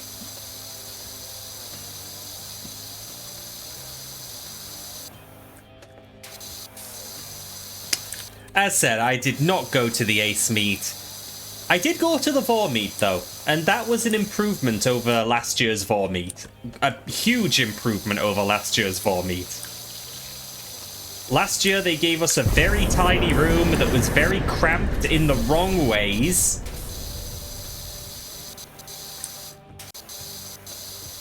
And it was just full of tables and chairs, so if you got one of those chairs, you were just stuck there because you couldn't fucking move.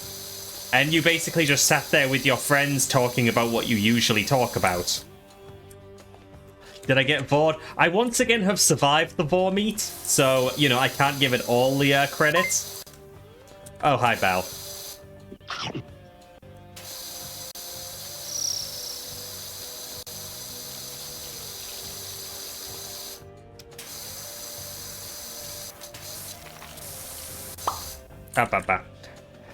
So yeah, this Vor meet, much bigger room.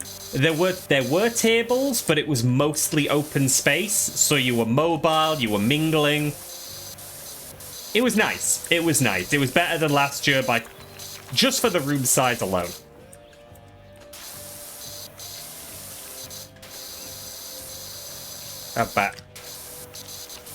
So yeah, met a good few people.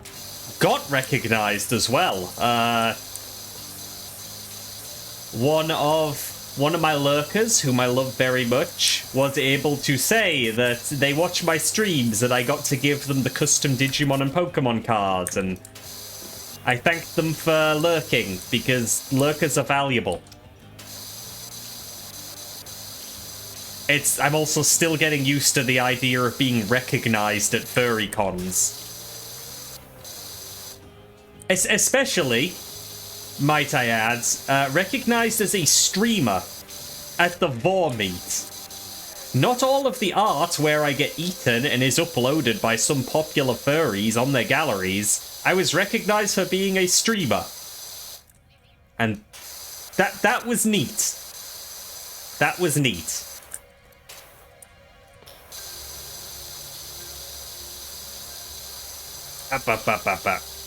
It's very flattering and humbling and all of the other things that it would be. 26 says hi, Outlook is giving him the sign-in thing. I don't know what Outlook is giving him the sign-in thing means, but it's good to have you, 26.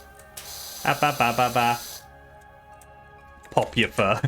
Yeah, no, don't worry, I'll remember you all when I'm in my Crystal Palace.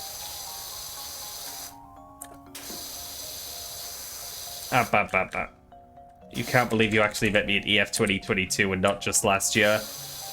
Oh yeah, no, you figured out that you were there as well, huh? And we were all in the sushi group pic when I had only just entered the community. Oh, I'm gonna get cancelled on Blue Sky? That's hard to do. It's hard to get cancelled on Blue Sky because most people just block and move on now. So I appreciate the dedication. It's an honor. You can't chat unless you sign in with a code. What the hell? That is not a setting on my channel. Rest assured, that is not a thing. That is not on my end. We mutually erase that detail from our minds. Well, I mean, at the time, you know, having just joined the sushi community, I was just excited to meet Sushi and Nikki, you know? I hadn't really met the other members of the community at the time, and I don't remember faces too well.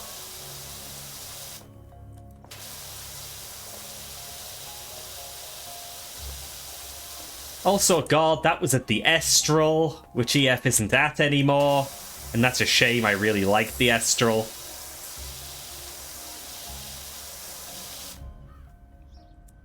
Oh, hi, 26.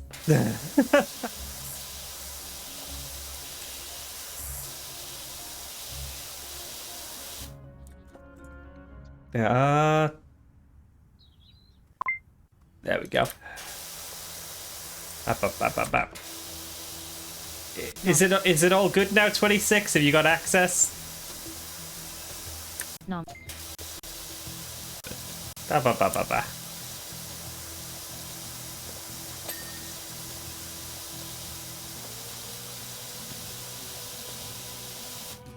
You can indeed, 26. Good to have you back. I do not know why you had to go through that verification step, but it's good to have you.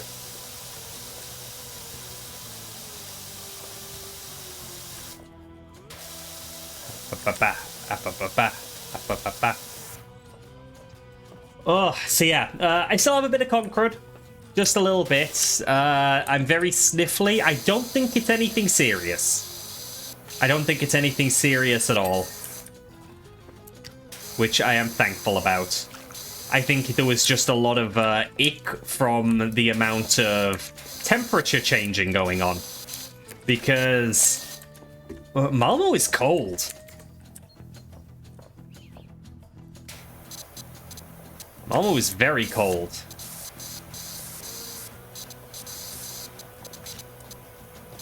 And when you get indoors, Malmo is very warm because they are ready for the cold and they keep things well heated. So there's a lot of temperature changing. Being in an event with 5,000 people hugging each other also does the trick. Next year the Concrud won't be serious at all. It'll be quite funny in fact. Cause clowns. True. I feel so bad for anybody with a phobia, like a legitimate phobia of clowns. Next year is not going to be nice to them. Unless they actively ban clown imagery from a circus theme.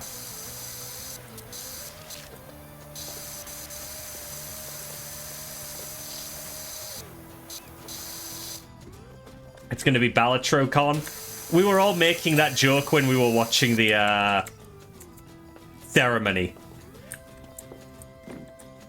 It's like, oh my god, the circus? I love Ballatro. I'm gonna go as Jimbo.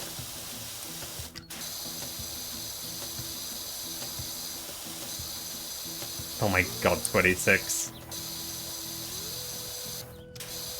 God. Gold sponsor item. A Ringmaster's Whip. That'd go great, right?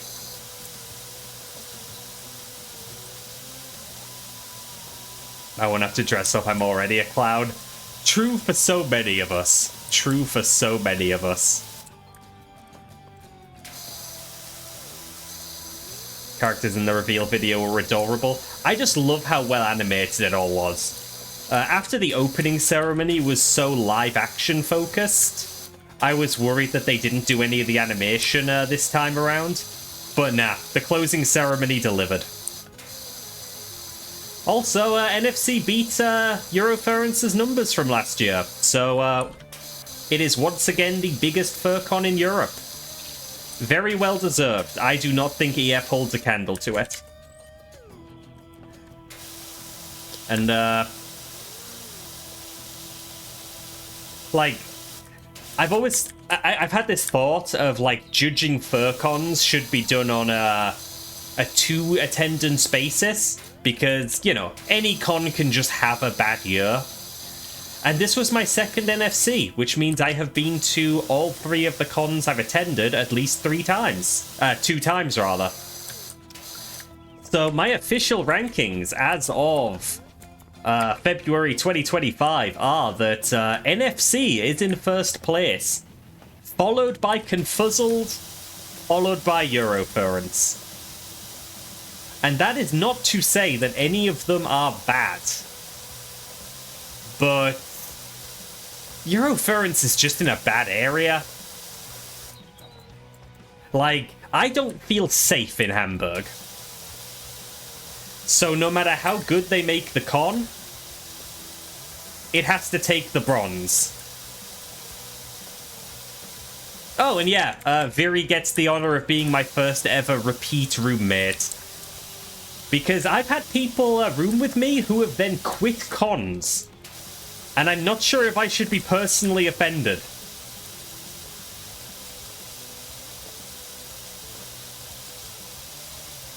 Ah, ba, ba, ba. Ah, ba, ba, ba.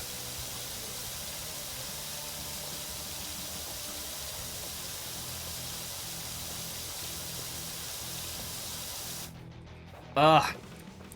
God, this place is looking a lot cleaner. I know that's the goal, but, like, good.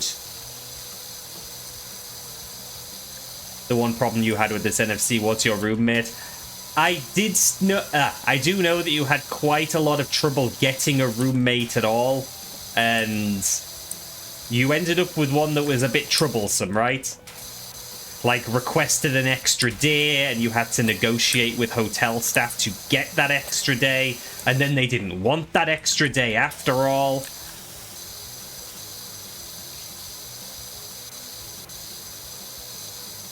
And yeah, like, it was a person you didn't really know. Hopefully you can manage better next time. Oh, and with the day, ooh, caps. Where have we got gossip?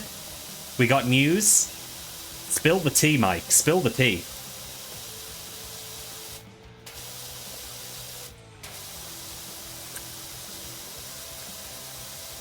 Ha-ba-ba-ba.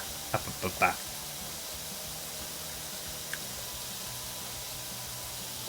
But yeah, second to last day, they messaged me, so we have the extra day, right? And let me guess, you had cancelled it. You had gone back at this point, and you had already cancelled that extra day, apologizing for the trouble, etc., etc.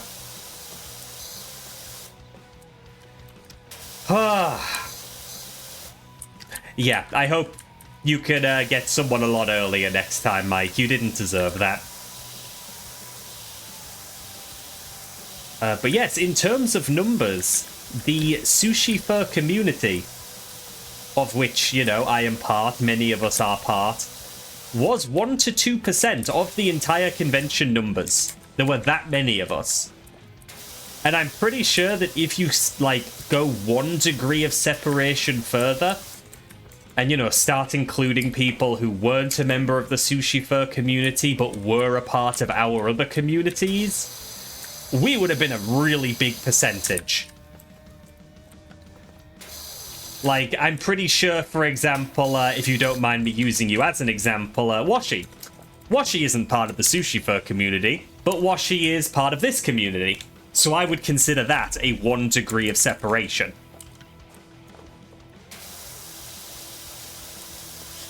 Like, we would have been a much bigger number.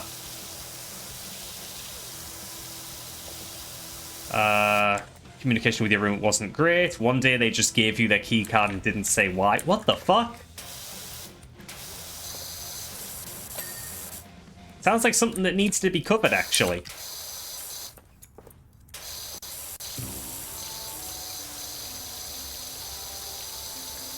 I recognize this music. What is this music?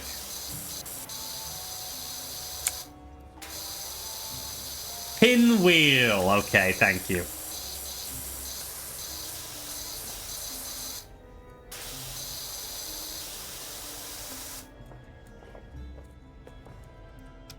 Ah, ba, ba, ba, ba.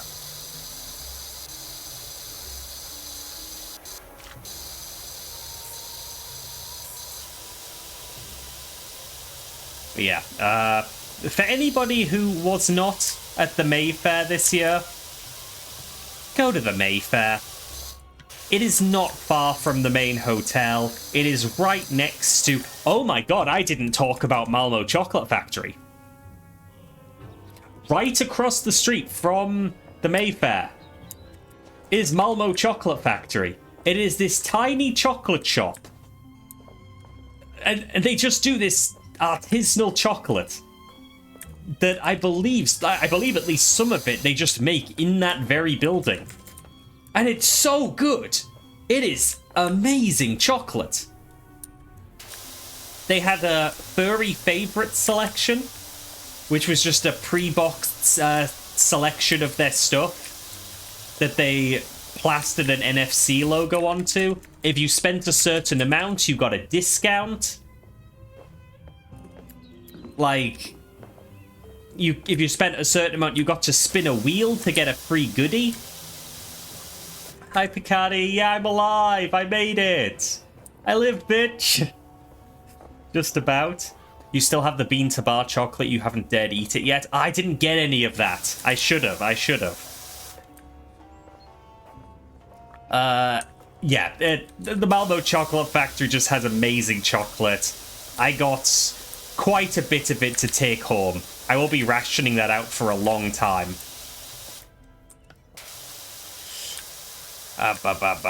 Oh, and the white hot chocolate they did was decadent. Like, you know, this isn't a chocolate factory where you just bulk buy a bunch of chocolate for cheap. Because, you know, it's not going through a supply chain. Like, we're talking the equivalent of €8 a bar. Like, it is expensive chocolate, but the quality cannot be denied. It is so good. So good. Like, if you're there on vacation, you're treating yourself anyway. Keep going. You did this playing ground already? I started this playing ground already. It's big, though. Was there tea there? No, the chocolate factory did not have tea. You didn't do the chocolate factory? You should next year. It's so good. It's so good. Is there a 26 there? There was a 26 there. We're at the point where I have to clean it.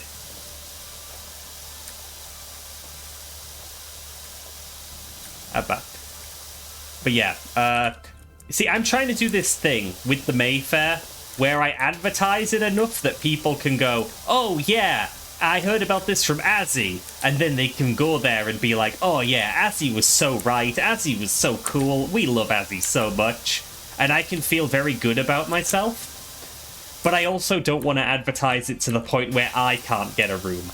I'm trying to strike a balance. You get me. Mayfair sponsorship? Nah, I think they're doing a great job. I think they're doing a great job, and I want people to realize that. Yeah, don't worry, Joey, you're banned.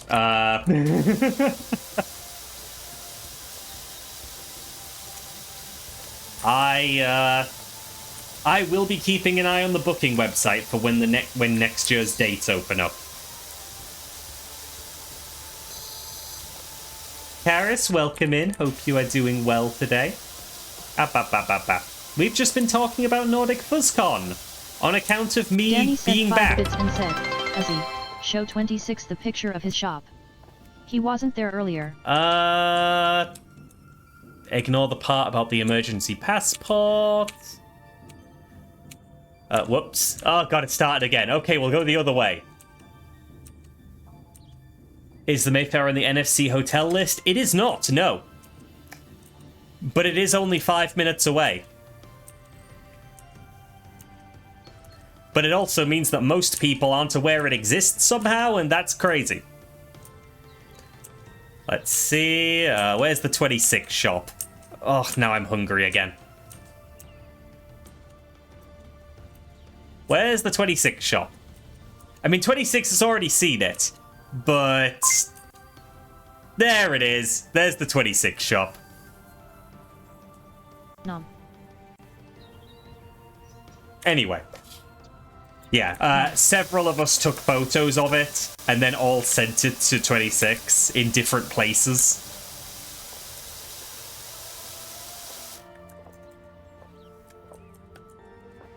But yeah, God, I just can't emphasize enough how lovely the Mayfair is. The staff are wonderful, the breakfast is wonderful, the amenities are great. Damn it, Scribble.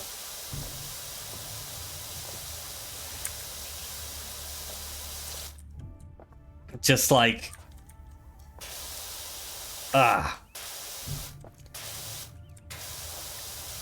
Like, I'm gonna be real with y'all, like, there is so much of me that wants to drop Eurofurence entirely. because the prices keep going up, and the other cons I go to do such a much better job. The only thing keeping me at Eurofurence is the fact that I have friends that go to Eurofurence that don't go to the other conventions I go to. That, and the fact that nothing else is going on at that time. And you didn't even buy me a 26 from your vacation in Sweden? Well, I'm sorry. Azzy, yeah, look. Azzy, you didn't. Azzy, this is a Dalahast. I can't eat this. It's made of wood. You can eat it! Wood's good for you. Yeah, in reality, I probably wouldn't drop Eurofurence because I would just feel bad about missing it now that I've gone several years in succession. But I wish more people that I know would go to NFC. Because as many people as I do have there to hang out with, I want more. I want more people to appreciate that NFC is just better than EF.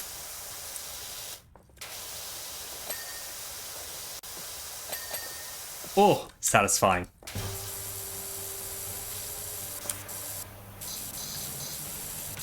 Got that. Yeah. And again, like, EF just has this location problem where there are parts of Hamburg that are dangerous. And that's where the cheapest hotels are. And then the next tier of hotels up are way more expensive. Like, I have a booking already for a hotel for Eurofurence on a cancelable basis. It costs more than I wanted to pay for a hotel. Like, it is over my maximum budget. I only have it because it's cancelable, and I couldn't find anything else. And it doesn't even include breakfast for the price.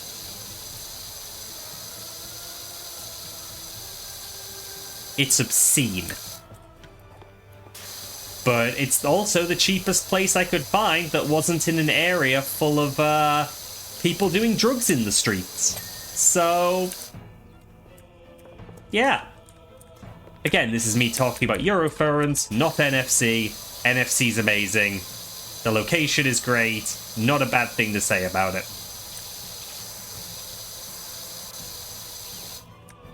Perhaps it's because you are the breakfast. I would be so lucky. Ha ba ba ba ba.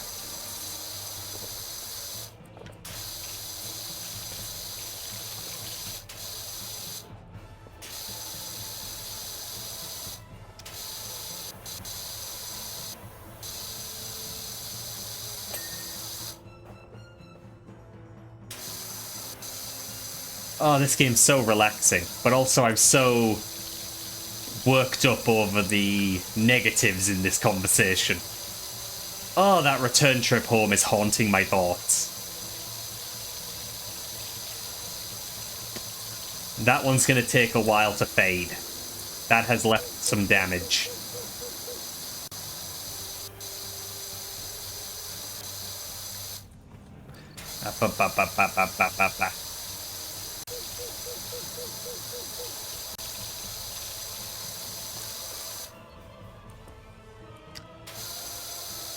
Also, random props to everybody who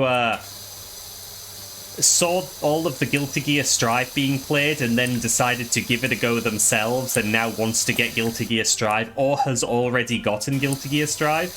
You're the real ones.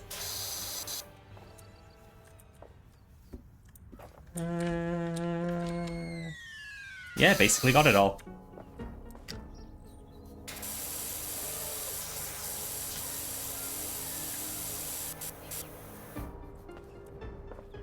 Yeah, Viri is a victim of Guilty Gear now, and I couldn't be happier.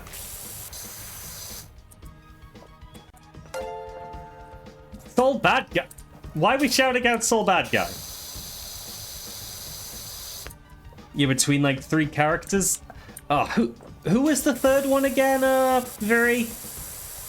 I know you were looking at May and Elfelt. You mentioned another one earlier.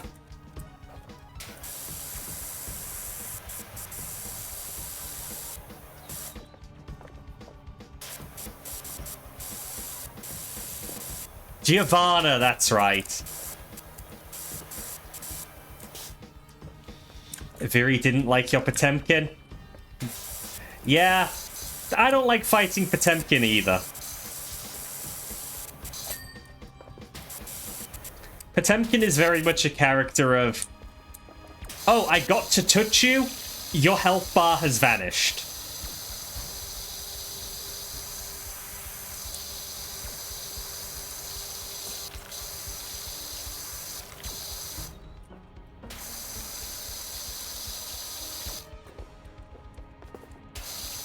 You also want to learn Giovanna because Puppy? Puppy indeed.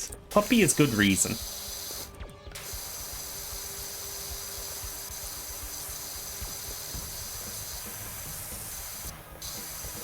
Oh, you mean, Testament, Joey? Testament being very gender?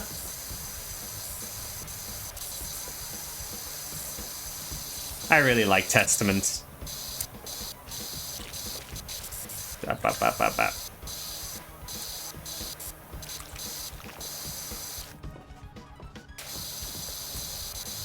But I do love the switch that happened from, the people who went from, oh my god, Azzy, shut up about Guilty Gear, to, so I like Guilty Gear. Very vindicating.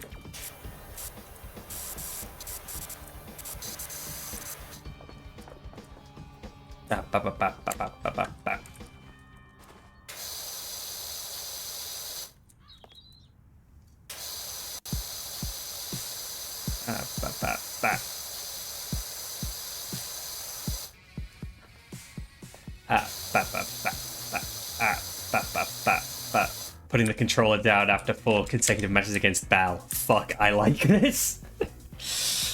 Yeah, I mean, I keep telling people, it is the fighting game to get into if you don't play fighting games, because it is so accessible.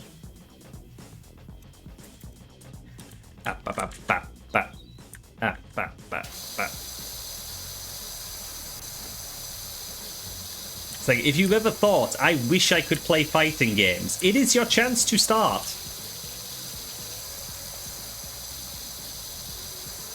It is a game that assumes you don't know how to play fighting games and gives you plenty of tools to learn in it.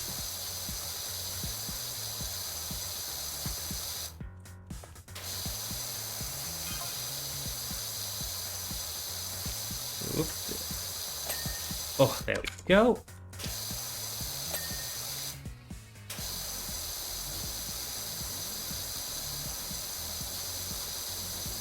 Viri, I'll have to give you some pointers sometime. Because so much of it is just game sense and being familiar with how things work.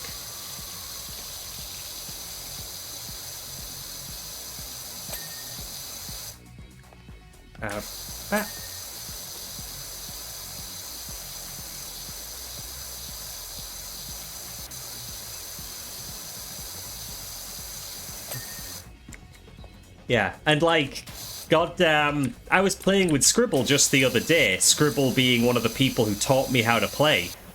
And when I'm playing my main, I can hold my own. And that is so goddamn rewarding. Like, even when I'm losing, I can figure out why I'm losing and work on that. But I can legitimately take games, and that's great.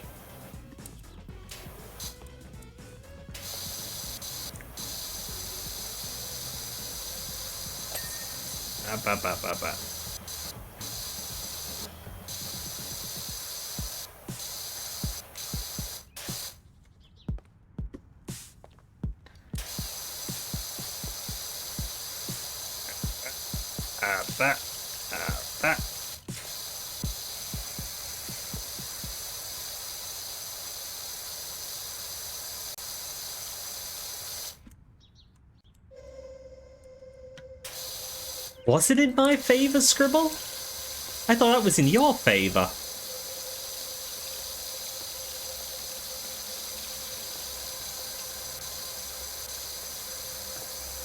I could be misremembering, though. Very cool if I am.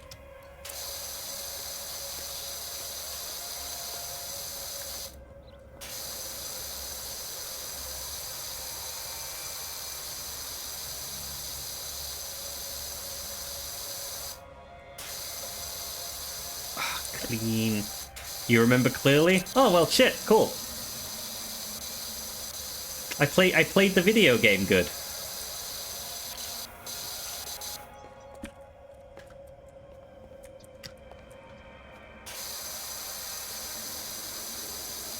Ah. Good video game, that Guilty Gear. Very good video game. Like, if they announce a new Guilty Gear anytime soon, I'm gonna be so upset. Because, like, I'm just so happy with the one we have, and I want more characters for it. And I want it to stay as accessible and stylish as it currently is. I don't want change. I'm enjoying what we have.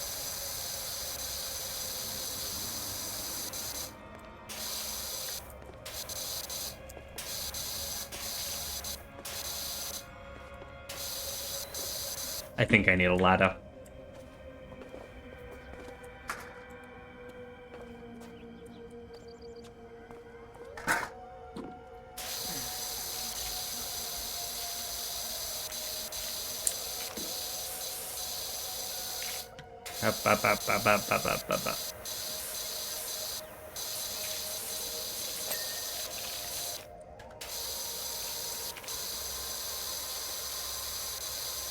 What are we listening to right now?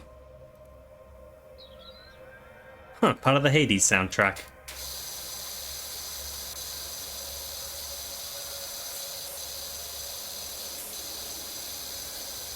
Oh, good heavens.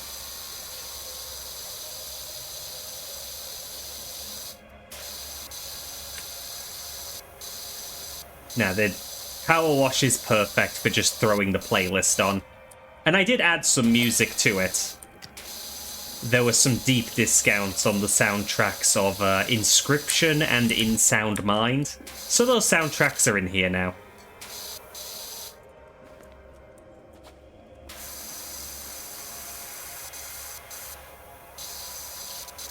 Oh god, like, when I'm thinking realistically right now, this really should have been the area I started on.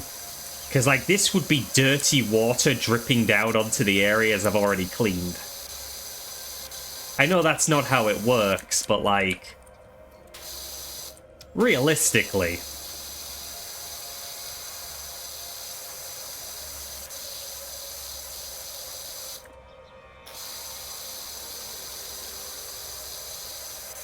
Up that. Comparison between NFC and EF for the upcoming con season? Oh, yeah. NFC got some extra time for next year. So you get more NFC for your NFC. Meanwhile, EF keeps ending up in situations where your early arrival date doesn't even have you access to the venue. No registration, it's just you arriving a day earlier to hang out with other people who arrived a day earlier in places that are not the con venue. I don't know the exact details, Mike, but they did say they had more time. I think it just means that there will be later events on the final day instead of just wrapping up and packing up, but yeah. Did you mention how hyped the venue itself was to have us? I didn't, but yeah, the Clarion staff were at both the opening and closing ceremonies. One of the members of Clarion staff performed goddamn My Way by Frank Sinatra at the closing ceremony. Like, they love us.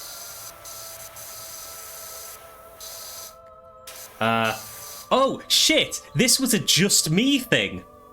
When I was sitting there on the final day, in the Mayfair Library, one of the members of staff, I think he's the owner, he was saying that his absolute favorite times of the year were the furries and Eurovision, because those are the nicest people they get all year. Like, they do not like it when it's football season or anything. You know, they get the odd troubled person at other times of the year. And yeah, it is NFC time and Eurovision time that they get the nicest people. And again, the Mayfair, not affiliated with NFC. It is not one of the partner hotels. This is just like legitimate, actual hotel staff saying they love the furries. Oh, what was the stats from the Pinkhead Noodle Bar? Like, I think it was something like they serve 80 to 100 people on a typical, in a typical week. But then, during NFC, they do like, they average around 420 in a day. Like, we bring them business that dwarfs their usual business. Hello, Holly. Hope you are well. Good to see you. We are just talking about NFC, which was a wonderful time, and I'm glad to be back. Some of the Hilton staff at Confuzzled have said they prefer furries to the corporate events because we're awesome. That's the thing, so many furries come from, like, backgrounds of abuse and bullying, being singled out for being different. And so when we do an event, it is so open, so accepting, so full of love. And when we are interacting with the locals, that's what we are giving them. What NFC cool furry thing? Nordic FuzzCon convention in Sweden that I just got back from a couple of days ago. We've been talking about what happened, we've been talking about the event, and yeah, it was wonderful. Oh. There we go. Oh, come on. No. Okay, maybe I can just do it from down here. Oh, the sides also count. Okay. You find it funny that NFC gives you an NFC badge? True. True. The plural now, Antherian. I am glad you are finding yourself, Holly. We have quite a few of both plurals and Therians in the chat, so you are more than welcome. You know how the kids around Malmo were excited to see the fursuiters? Yeah, no, the open day is always lovely. As much as I can't stand kids, the suitors keep them in check. They love the suitors so much. It is great to be, like, talking with Sushi when he's in suit, and then suddenly he has to turn around and greet a kid that's hanging around. Whoop.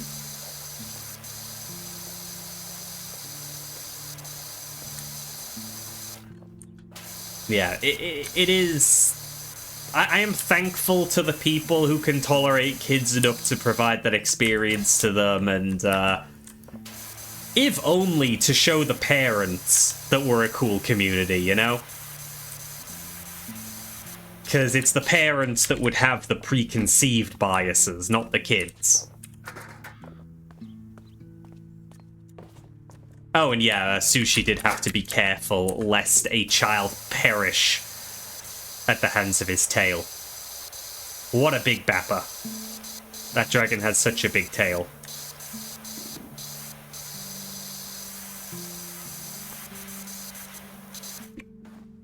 Whoop.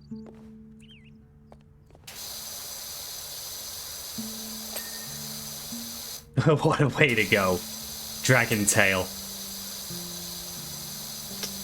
Ah.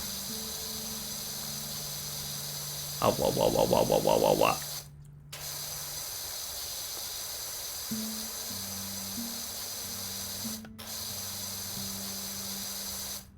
Well, we do appreciate Vor inclinations here, Holly. Speaking of.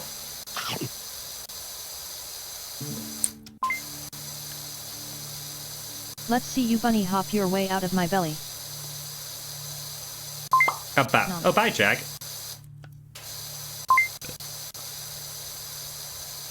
Oopsippian stretch. Thank you, Rack.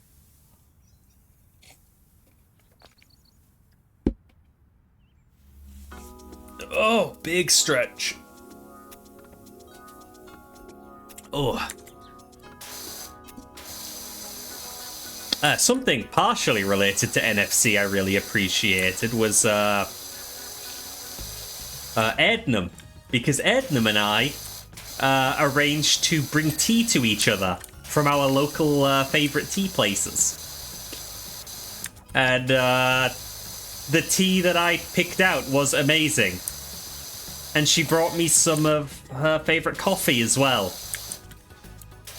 So I got to come back home with tea and coffee supplies that are outside of my usuals, and they are delicious.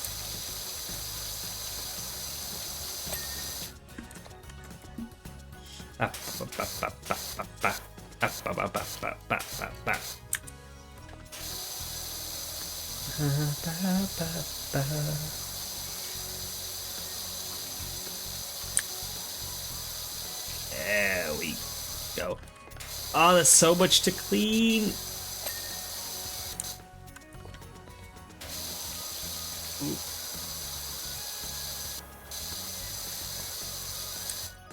Oh, we do love Ednam. We do love Ednam. I'm gonna have to,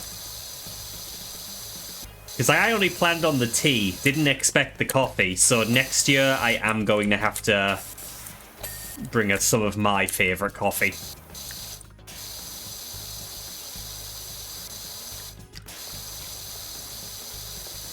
And maybe to try to get more of the, like, bigger bags of the teas from this year. Because one of them's like a cinnamon orange spiced black tea. And the other is like orange and almonds and cinnamon in a green tea, which was, ooh, so nice. Do you have any more of my treats, by the way? I have not gotten to them yet, Lena. But I still do very fondly remember the one that was all, like, extremely nutty. Because that was divine. The only other snack from people that I've had is the Tatoes from Delia. Because I knew they wouldn't survive the trip.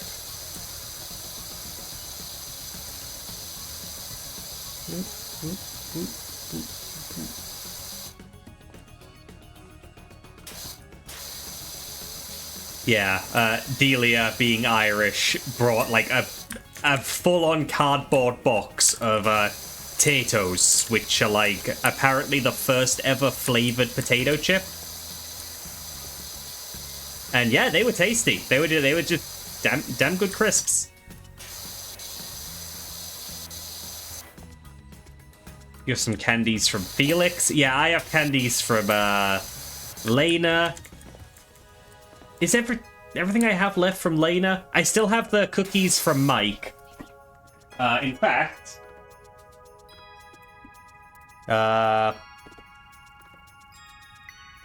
let's -1 that.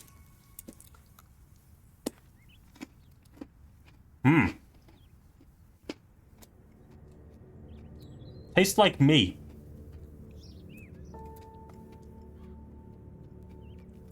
Oh.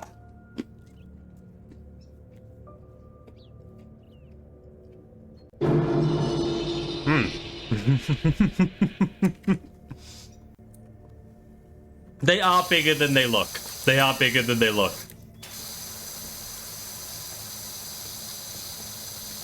How do I feel about plush for? I've enjoyed it in a couple of scenarios. It's never a focus for me, but I can see the appeal. Only I can eat you. And 3/4 of your chat. 3/4 seems generous. How about that? But yeah, plush vor isn't something that comes up often. But I feel it can be done in a way I like. There's Kyo being one of the people I've really enjoyed it with.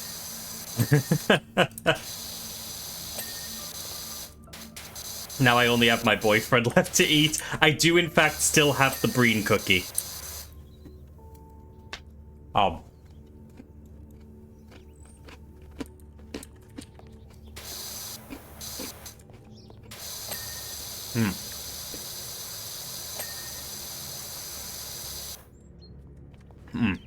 Yeah, plush vor is mostly endo indeed, like Jack says. And endo isn't my thing. So it's often rather different when I do enjoy it. That was a very audible nom. Yeah, so, I mean, that's my fault. Because I've left them so long that they have started to harden up a bit. Still tastes good, though. Still tastes very good.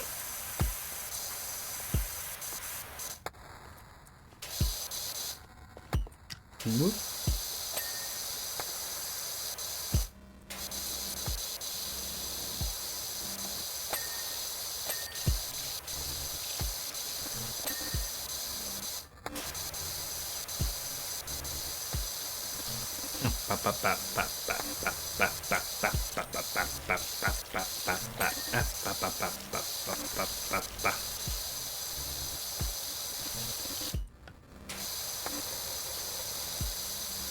God, like, I figured we'd finish the playground pretty early and move on to something else, but this thing is big.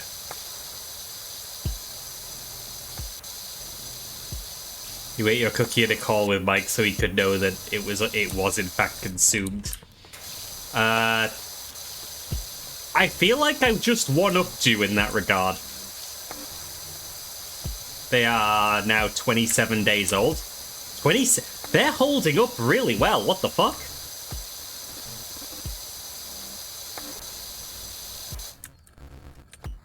I figured by now that it'd be 2 weeks tops.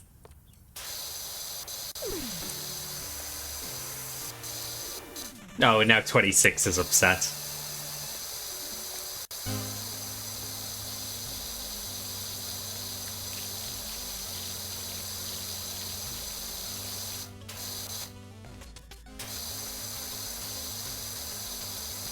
They stay good for quite some time. Yeah, apparently so. Apparently so. Good heavens.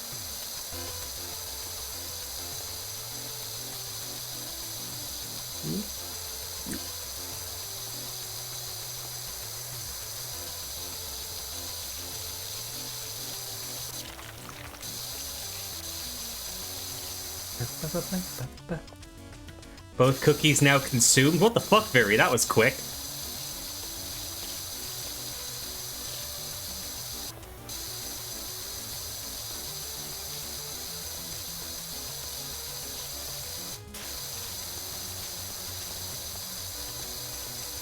You're a snacky synth? You are a snack.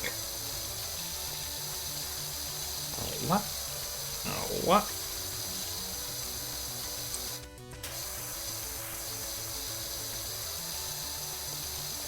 Oh my god, Momo! Shout out to Momo! I definitely have a mod in chat, right? Shout out to Momo.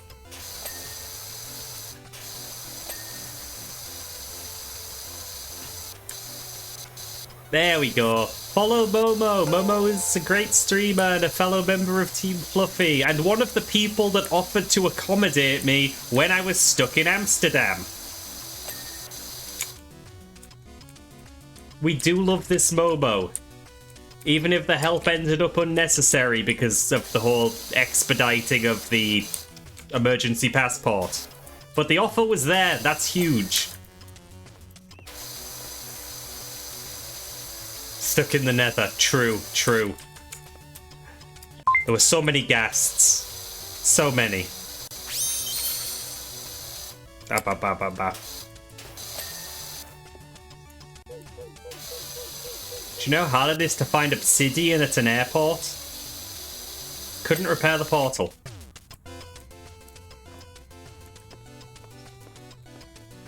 Ow. Hiya, Redzy.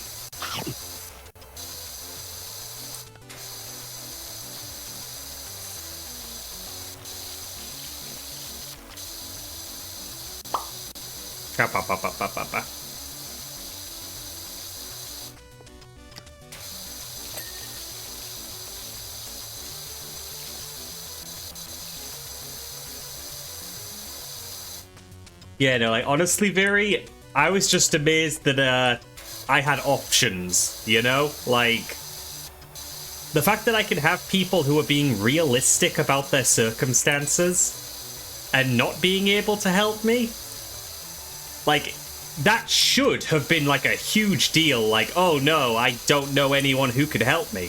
But there were still people. And that's crazy. I have so many friends.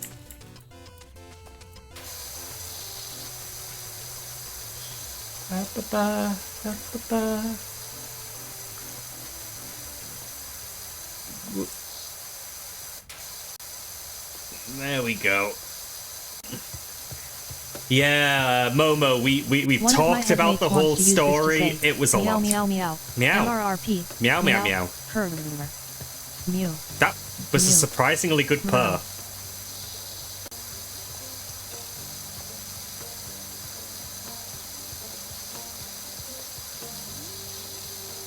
Yeah, I did have multiple people in Denmark as well, had I stayed in Copenhagen and not been lied to by a member of KLM staff. So, like, I had options. But ultimately, I think it ended up about as well as it could have. Like, I don't know if I'd have gotten the same treatment by the embassy had I stayed in Copenhagen. Because, like, we got it fast-tracked in Amsterdam. And it could be that if I stayed in Copenhagen, it would have taken a full 2 days. I have no way of knowing. But, well, Holly, I'm not a kobold, so, those old kobold shapes are not in fact kobold shapes. But nah, I love both sets of PNG tubers, but Norm was unable to continue working on the PNG tubers, so I had to go for a change. Luckily, The Hague from Schiphol is pretty easy to travel to. I mean, it was multiple trains, but I did manage to figure it out easy enough, so props for that. One of the maids tried to guess our species, pointed at me and went kobold. I'd forgotten about that. I thought I'd recovered from that, but no, you've reminded me. Yeah, no, I got called a kobold a lot at NFC. I'm trying to take it as a compliment, because kobolds are very cute and I love kobolds very much. But also am Dirg. NFC sucks actually, and I'm never going back. Too many people called me a kobold.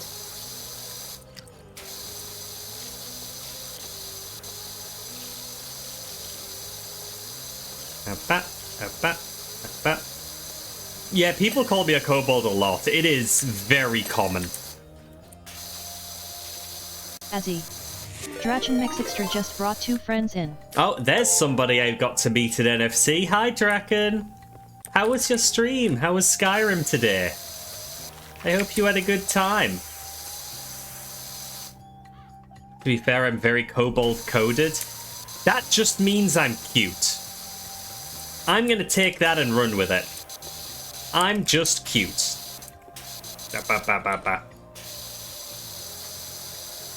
It was successful? That's good. We love a successful Skyrim stream. I've been playing Skyrim myself recently, trying to mop up some achievements. It's a good time. Todd Howard would be proud.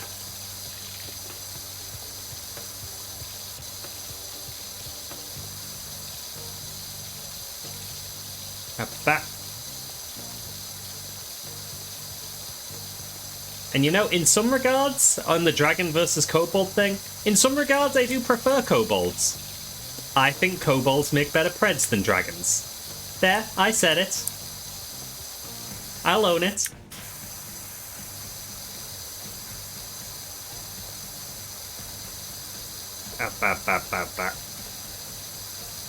And now it's dinner time, probably said without Vordy intention. I hope you enjoy your dinner, Draken. Thank you for the raid, I appreciate it.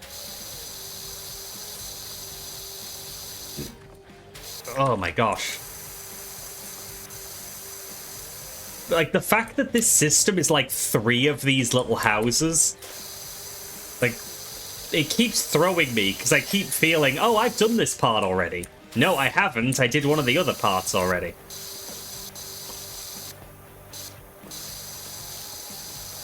What the heck, Mike?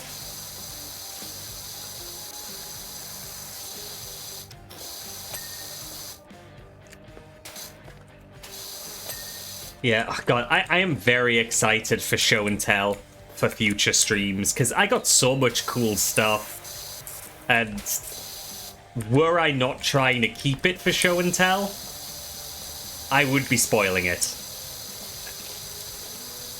I got a nice haul. I got a nice haul.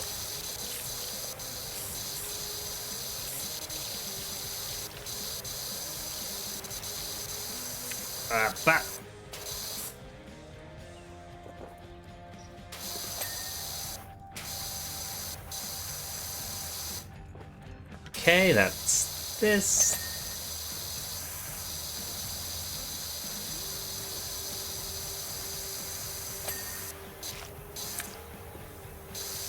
I think just reptiles in general are very cool.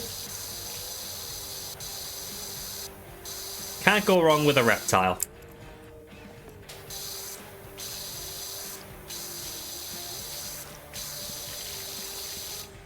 Reagan the Owl resubbed for 3 months and said you're very cool. Hi Reagan, how are you doing? What a good owl. Can we get a shout out for Reagan? I should get the ladder back.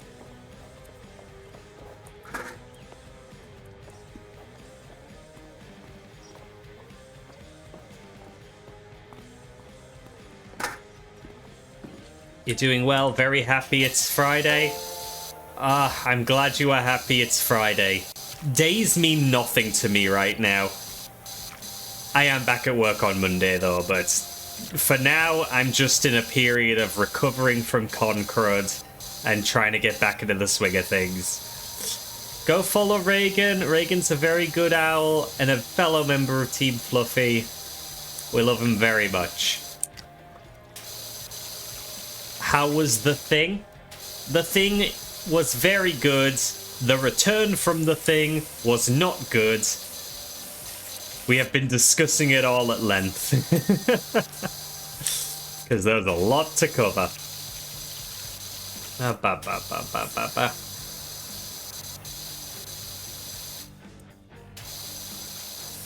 Ooh, there we go. Let me on the roof. There we go.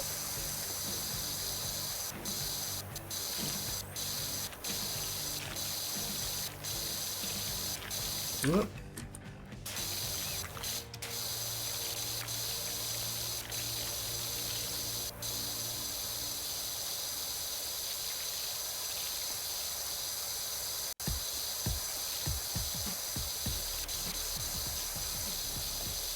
Oh.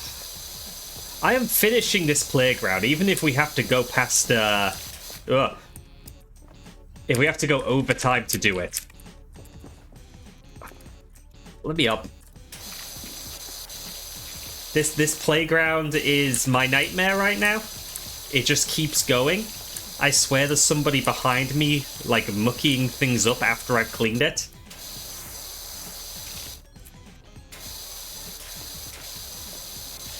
it's worth it to complete it. What, can you just leave without completing it? Can you just call it early? If that's an option, I wasn't aware of it. You can? Oh, that would be terrible. Very, I should have known it was you.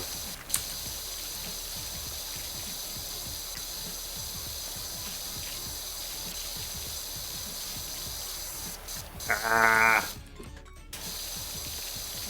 Yeah, I've done 100% on everything so far. Not that that's a lot, but this is definitely the big project.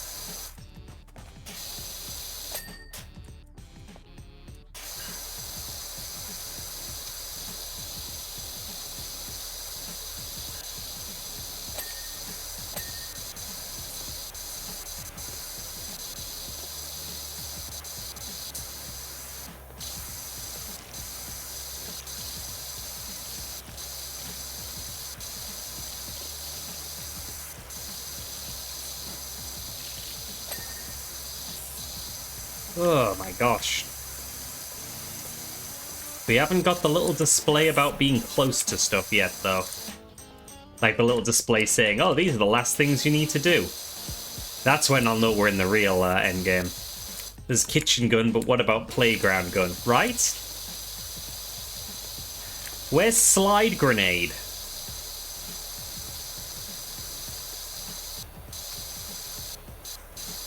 Actually, the slides were no problem. Especially the Celic slide. The Celic slide was very polite.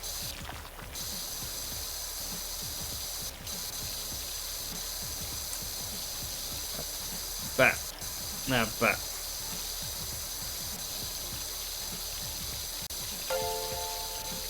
Oh my god. Everybody follows Celic. Celic started streaming recently and is rocking it. Celic does good art. Do the thing.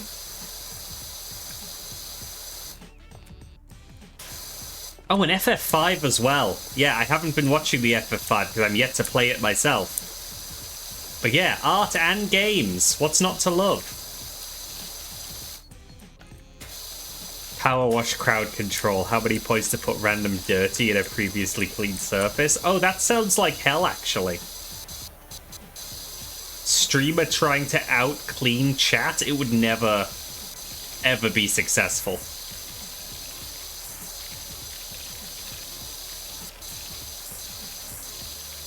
Oh, we're at 99% clean. Oh, what's left?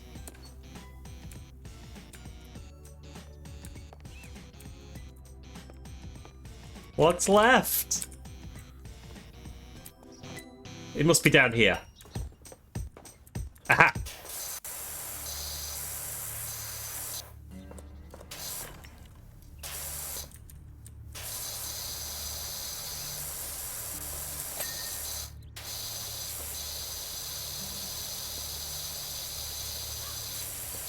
Ah, the tablet also has a list. Cool, cool, cool, cool.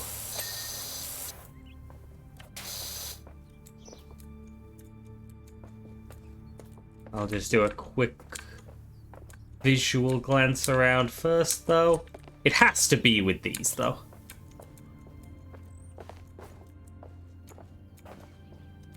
Aha.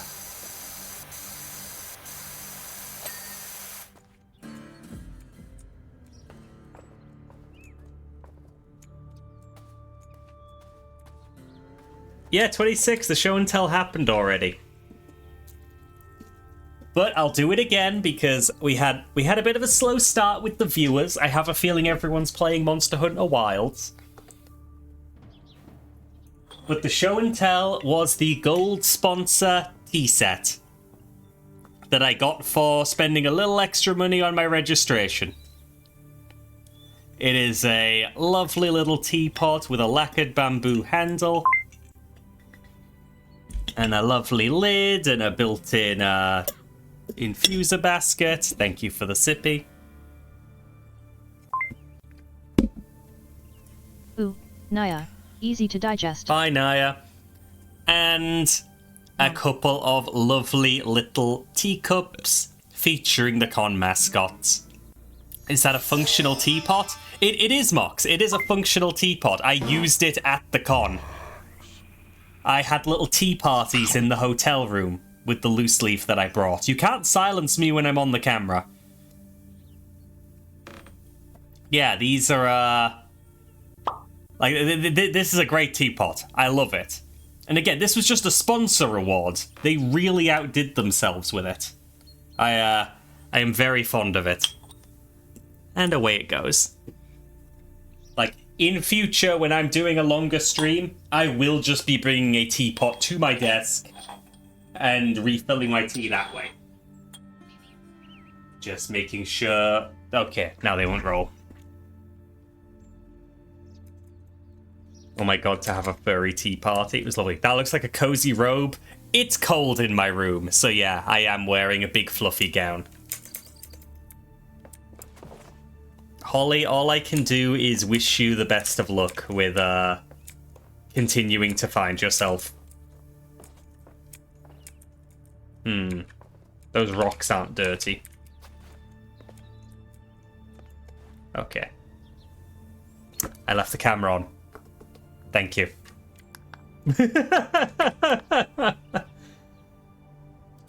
I'm really good at streaming, I swear.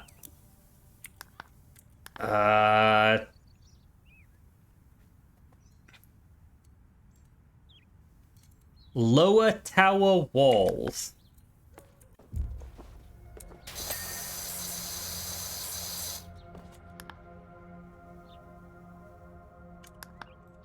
And there's another that hasn't been cleaned quite yet.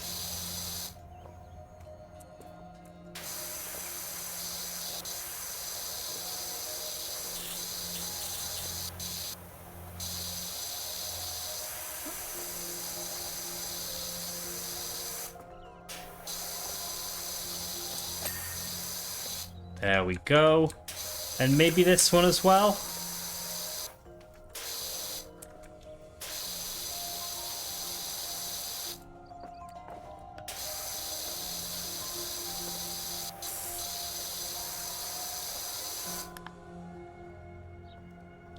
Tower vertical struts. Oh, these.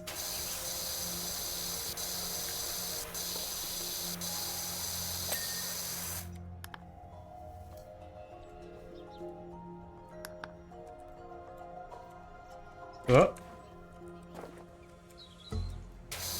Is that not slide platform?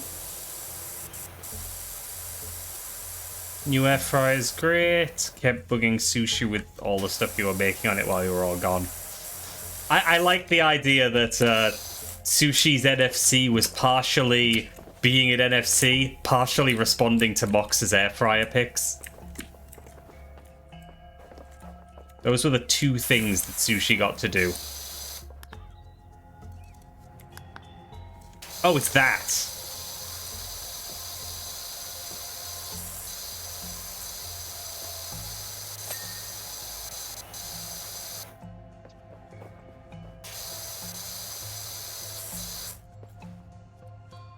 Oh, yeah.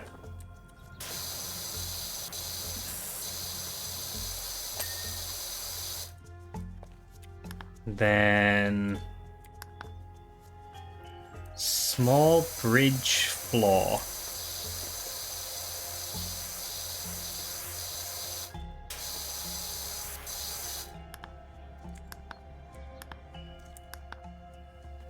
No, it is that.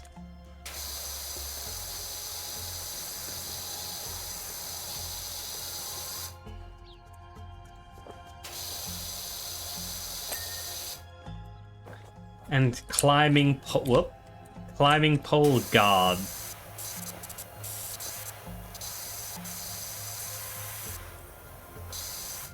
Let's just be certain.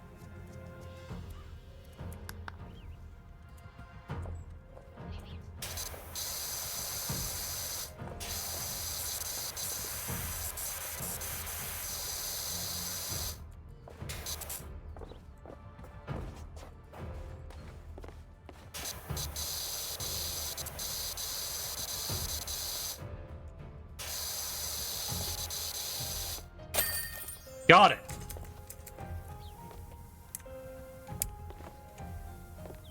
I'm afraid I don't have any answers for you, Holly.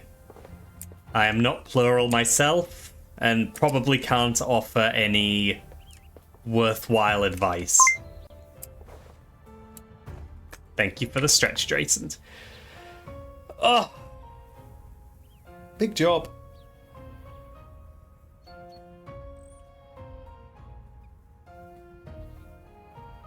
Clean playground.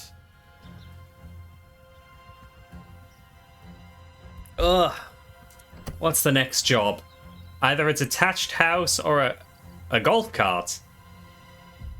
I'll start on the house. It left out the entire week that you were gone at NFC from the time lapse. Yeah, it should have just shown my guy just standing there for like a week. Sped up. So it only takes a day.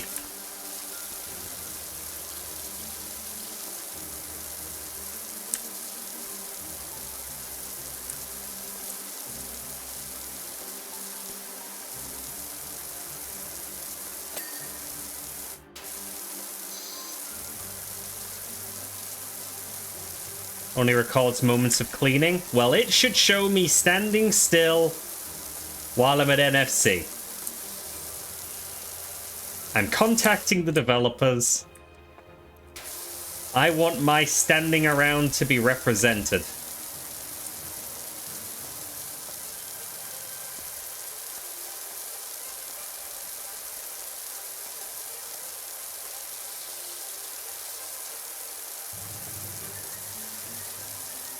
It should just show me at NFC. It just doxes me.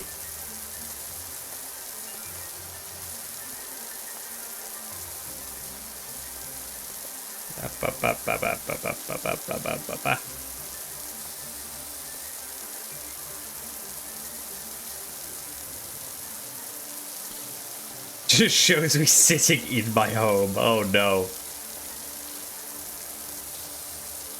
Furcon DLC? Oh, good heavens.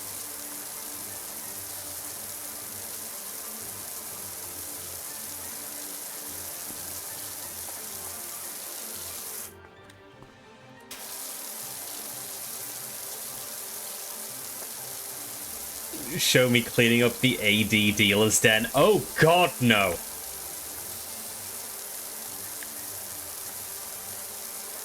With how much of a mess it was during the not rave hours, I can't imagine how it went after that.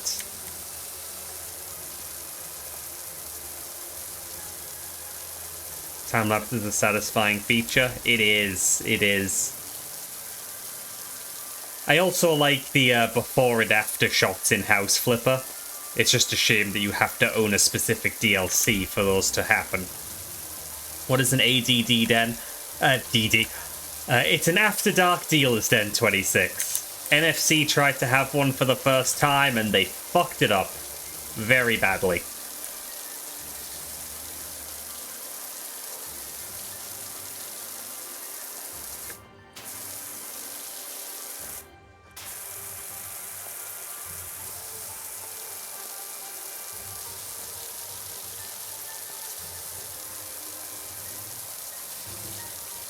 Yeah, 26. Only at Eurofurence, it's just a section of the regular dealer's den.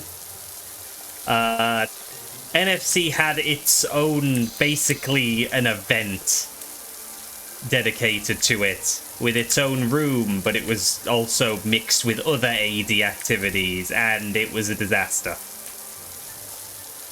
They have a lot to learn for next year. A market, a rave, and a meet all at once. Yep.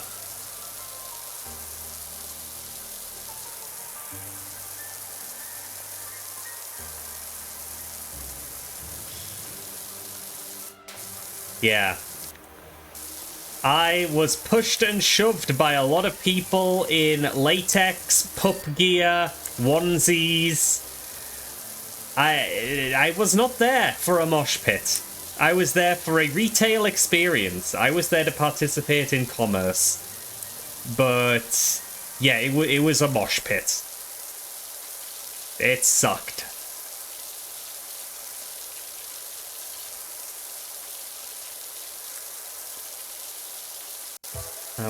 Bat. Bat.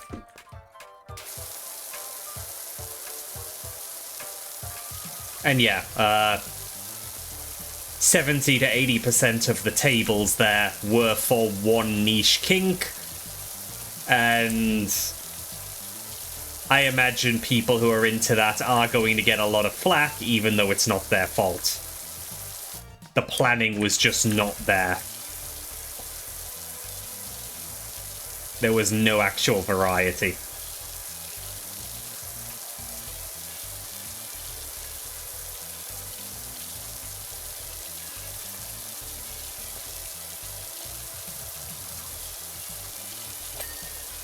Oh, and you know what wasn't covered about the AD Dealer's Den? The fact that a lot of the stuff that did make it there, like on the tables that weren't the ones committing to that one kink.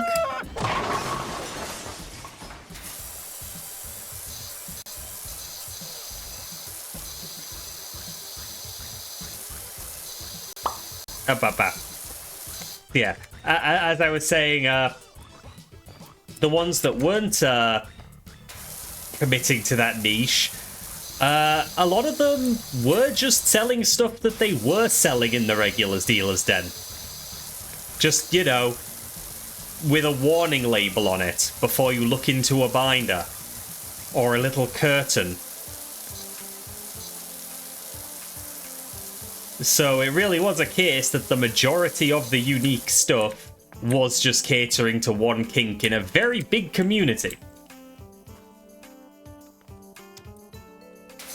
Oh gosh, I mentioned of co-host. I forgot about co-host. I know they've shut down by this point, but good gosh.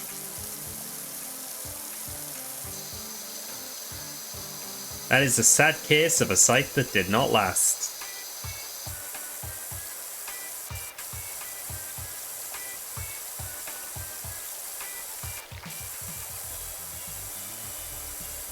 Co-host, never heard of that. It was one of the options for when Twitter started going extremely bad. Like, you know, some people were going to Itaku, some were going to Mastodon, Blue Sky, Co-host. There were a whole bunch of options, but no one could agree on which one to go to. Heard today that Skype will stop. Yeah, official advice is just to go to Teams. I'm surprised it was going at all. Oh my gosh, Noodle! Oh my god, Pillow Fort. Good gosh, I'd forgotten about Pillow Fort. Welcome in, Raiders! Ah, Noodle, you were playing Wilds. I was just saying, I wonder how many people aren't going to show up today because they're playing Monster Hunter Wilds. You're one of them. Hi, Noodle. How you doing? Welcome in, everybody. If you don't know me, I'm Azzy. I am a silly little guy on the internet. Very much a variety streamer. And today I'm playing PowerWash while I talk about my time at Nordic FuzzCon. Fetsy. Time to put you into belly jail. Oh, bye, Fetsy. You did show up earlier just to get your streak. That's dedication. I love that. I love that. Reagan, I found that incredibly easy about Mastodon. I was following plenty of people over there. I was having a nice time, but so many people didn't move that it ended up being kind of pointless. I was following people from so many instances. The performance of Monster Hunter Wilds isn't great. That's a shame, but I hope you're having fun with it.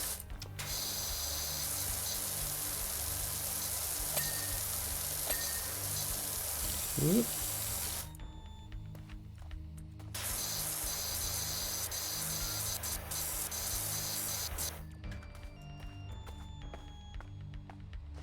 Oh, you just meant that, Reagan.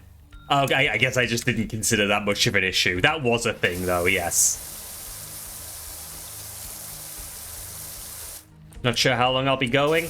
Not too much longer, but we did just get raided, so I'm going to spend a little bit of extra time vibing and cleaning this particular place. Regarding Wilds, you have some stuff for the Discord.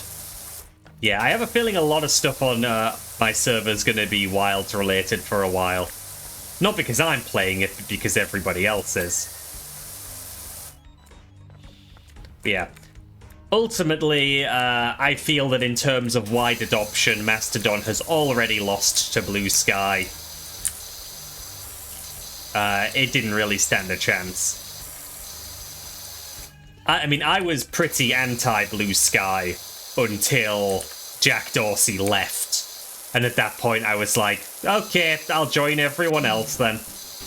I just didn't want Dorsey in charge.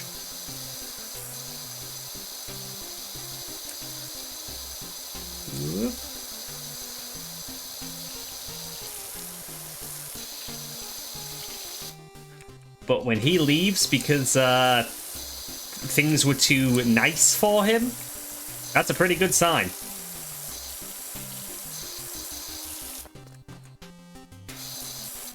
They have photo mode now in Monster Hunter?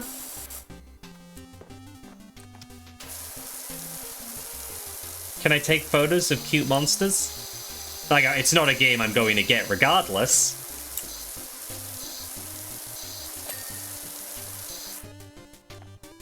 Reagan, the gist I gathered is that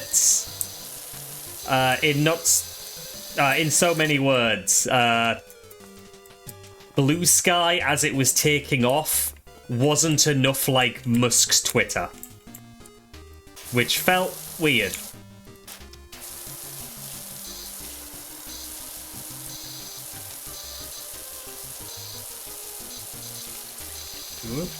Good. Oops, sippy, thank you. Oh, that's good tea. All gone now.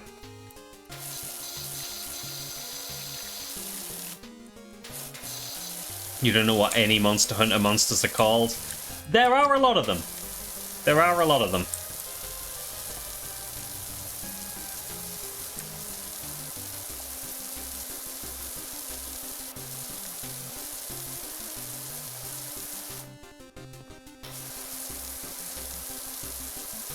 Yeah. Twitter has always been awful with its algorithms and such, but Blue Sky doesn't have those, so I'm hoping it lasts a little longer before the enshittification.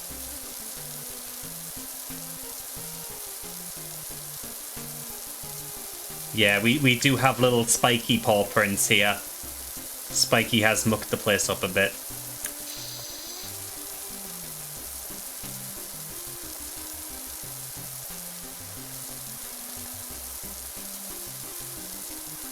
Jag, that must be the people you're following. I have not been seeing that from the people I follow. It has been very, very chill. I just get to look at smut and move on.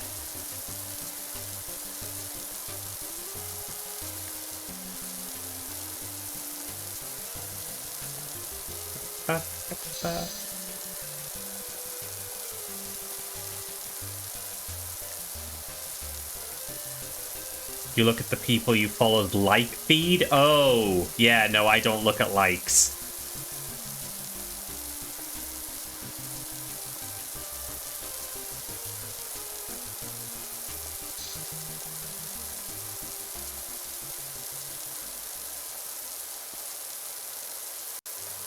I have some perfect positioning here, and I am relishing in it.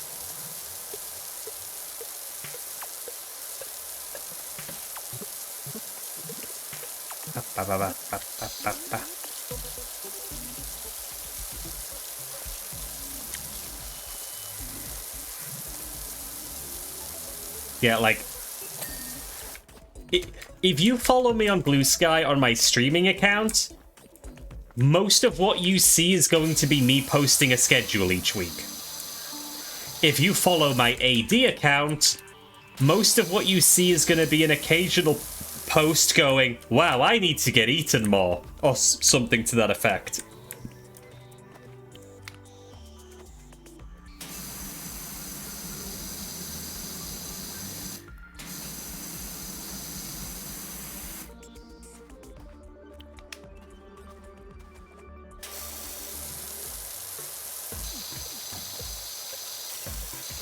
Oh, of course that was quoted. Cool. Cool, cool, cool. Why didn't I see that coming? Why did I forget people can quote what I say? Now you gotta know my AD. You don't, though. No, nobody does.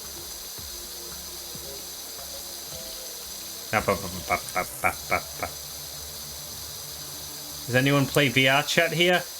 I use it occasionally for the Sushi Fur meetups, since I'm in that community. But otherwise, I don't really touch it. I just don't have time.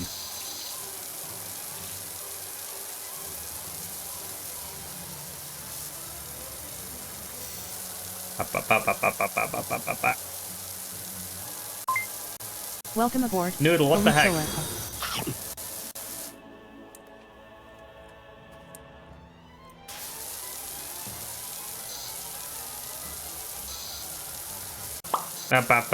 Welcome in, Alixolotl. Hope you enjoy your time here.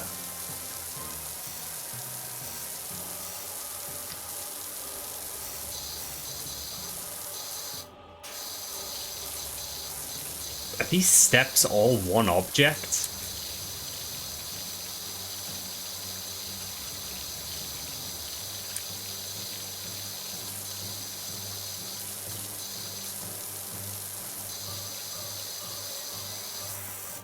And he immediately despawns. I get eaten from time to time. I can't really help it. People just do it to me. It's kind of rude, but... you know, streamers get bullied. It's part of the job description.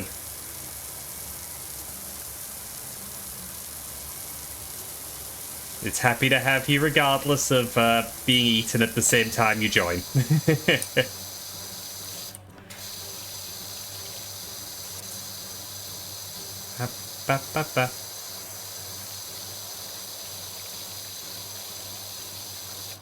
Ooh, some of this is going to need cleaning fluid.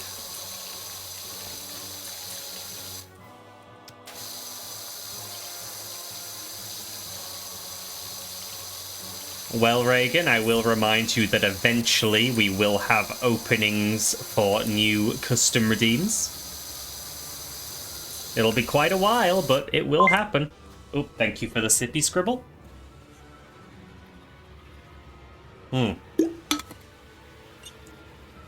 At that. You're an easy target, Mox. Try saying I'm wrong.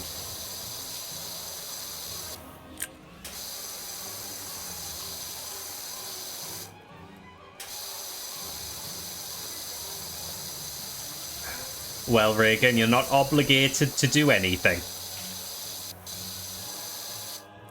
We will also have the waves. We will also have the prey redeems. And we are keeping the same qualifications.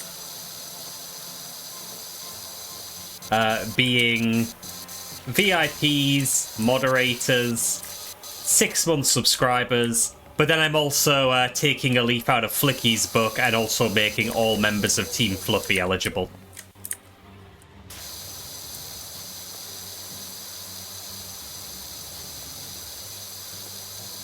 Because when I initially did things with it being for VIPs, I overestimated how many badges I had. And the community grew far faster than badges could account for.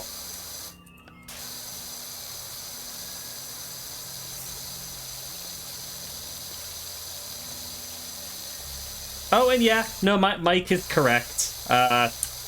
Basically anything that will remove me from the screen is fair game for a hunt redeem.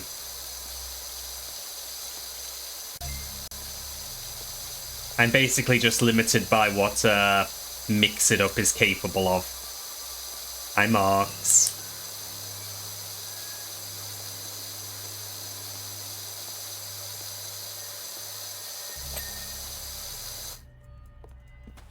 I've heard of the Hylics games, Holly.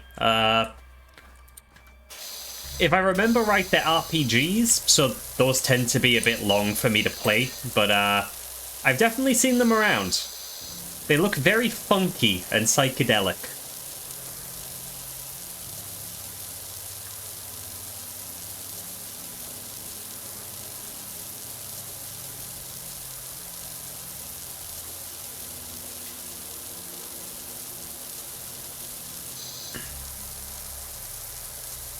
I don't know what you're talking about, 26.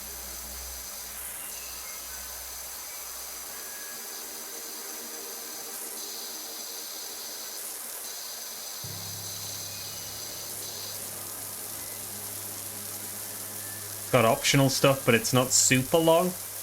The only RPG that I've seen fit to play on stream has been Small Saga. Because that was only about 12 hours. That was a good length.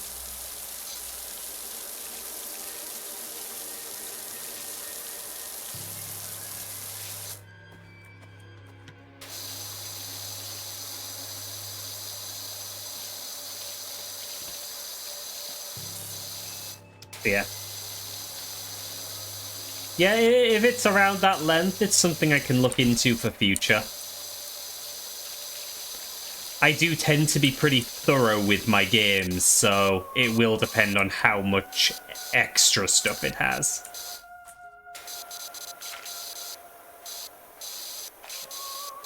Oh, Moonlight Butterfly song, right? Yeah, no, I can hear the sound effects alongside it in my head. Definitely Moonlight Butterfly.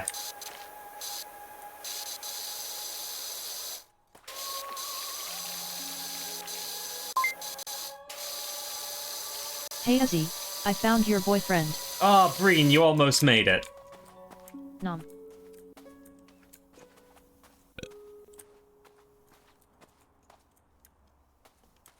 Moonlight Butterfly. True.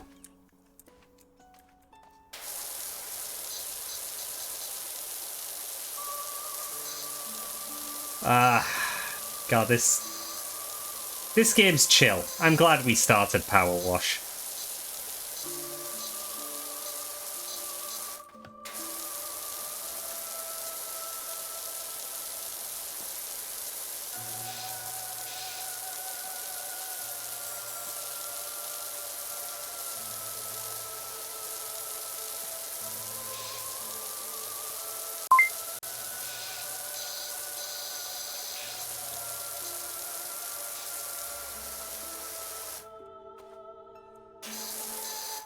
Thank you for Sippy. Have I heard of Archipelago? I have. There is one game I want to play Archipelago with, and in its current iteration, it is not good enough for me to want to stream it. So consider it something that I'm occasionally looking at, but unlikely to touch anytime soon. But rest assured, I know a lot of people who play Archipelago regularly. It's just, for me, it needs to be with a game that I'm intimately familiar with, and it currently doesn't support those. Because I don't get intimately familiar with a lot of games.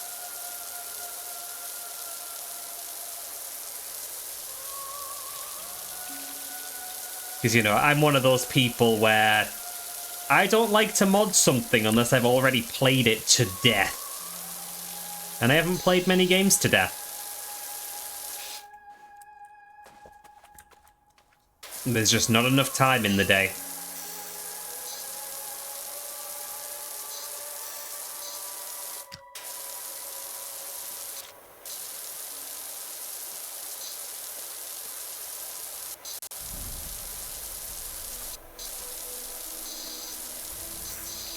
Yeah, like, there's a reason that the only times I've streamed Dark Souls on this channel have been a randomizer and a soul level 1 run.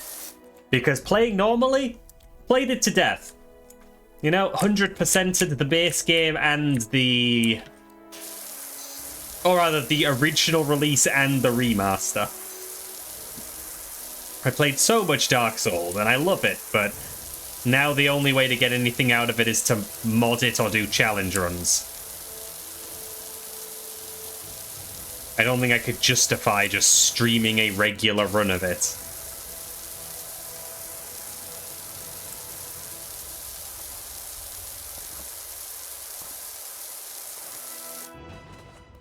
Whew. I think we're making good progress, but I am going to wrap up here. We got the raid, we kept going for about 10 minutes after that, but yeah, we are 15 minutes over time. Ooh, big stretch. Oh, right when the old Sun and Smoke theme starts. True. Wait, did I update the schedule properly?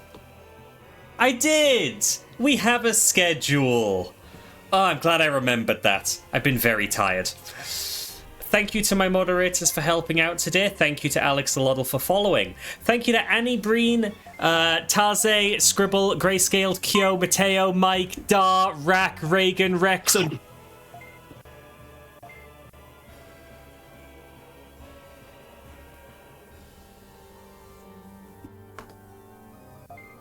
Unbigo and Viritage for the resubs, a lot of them popping off on account of I've been away for a week.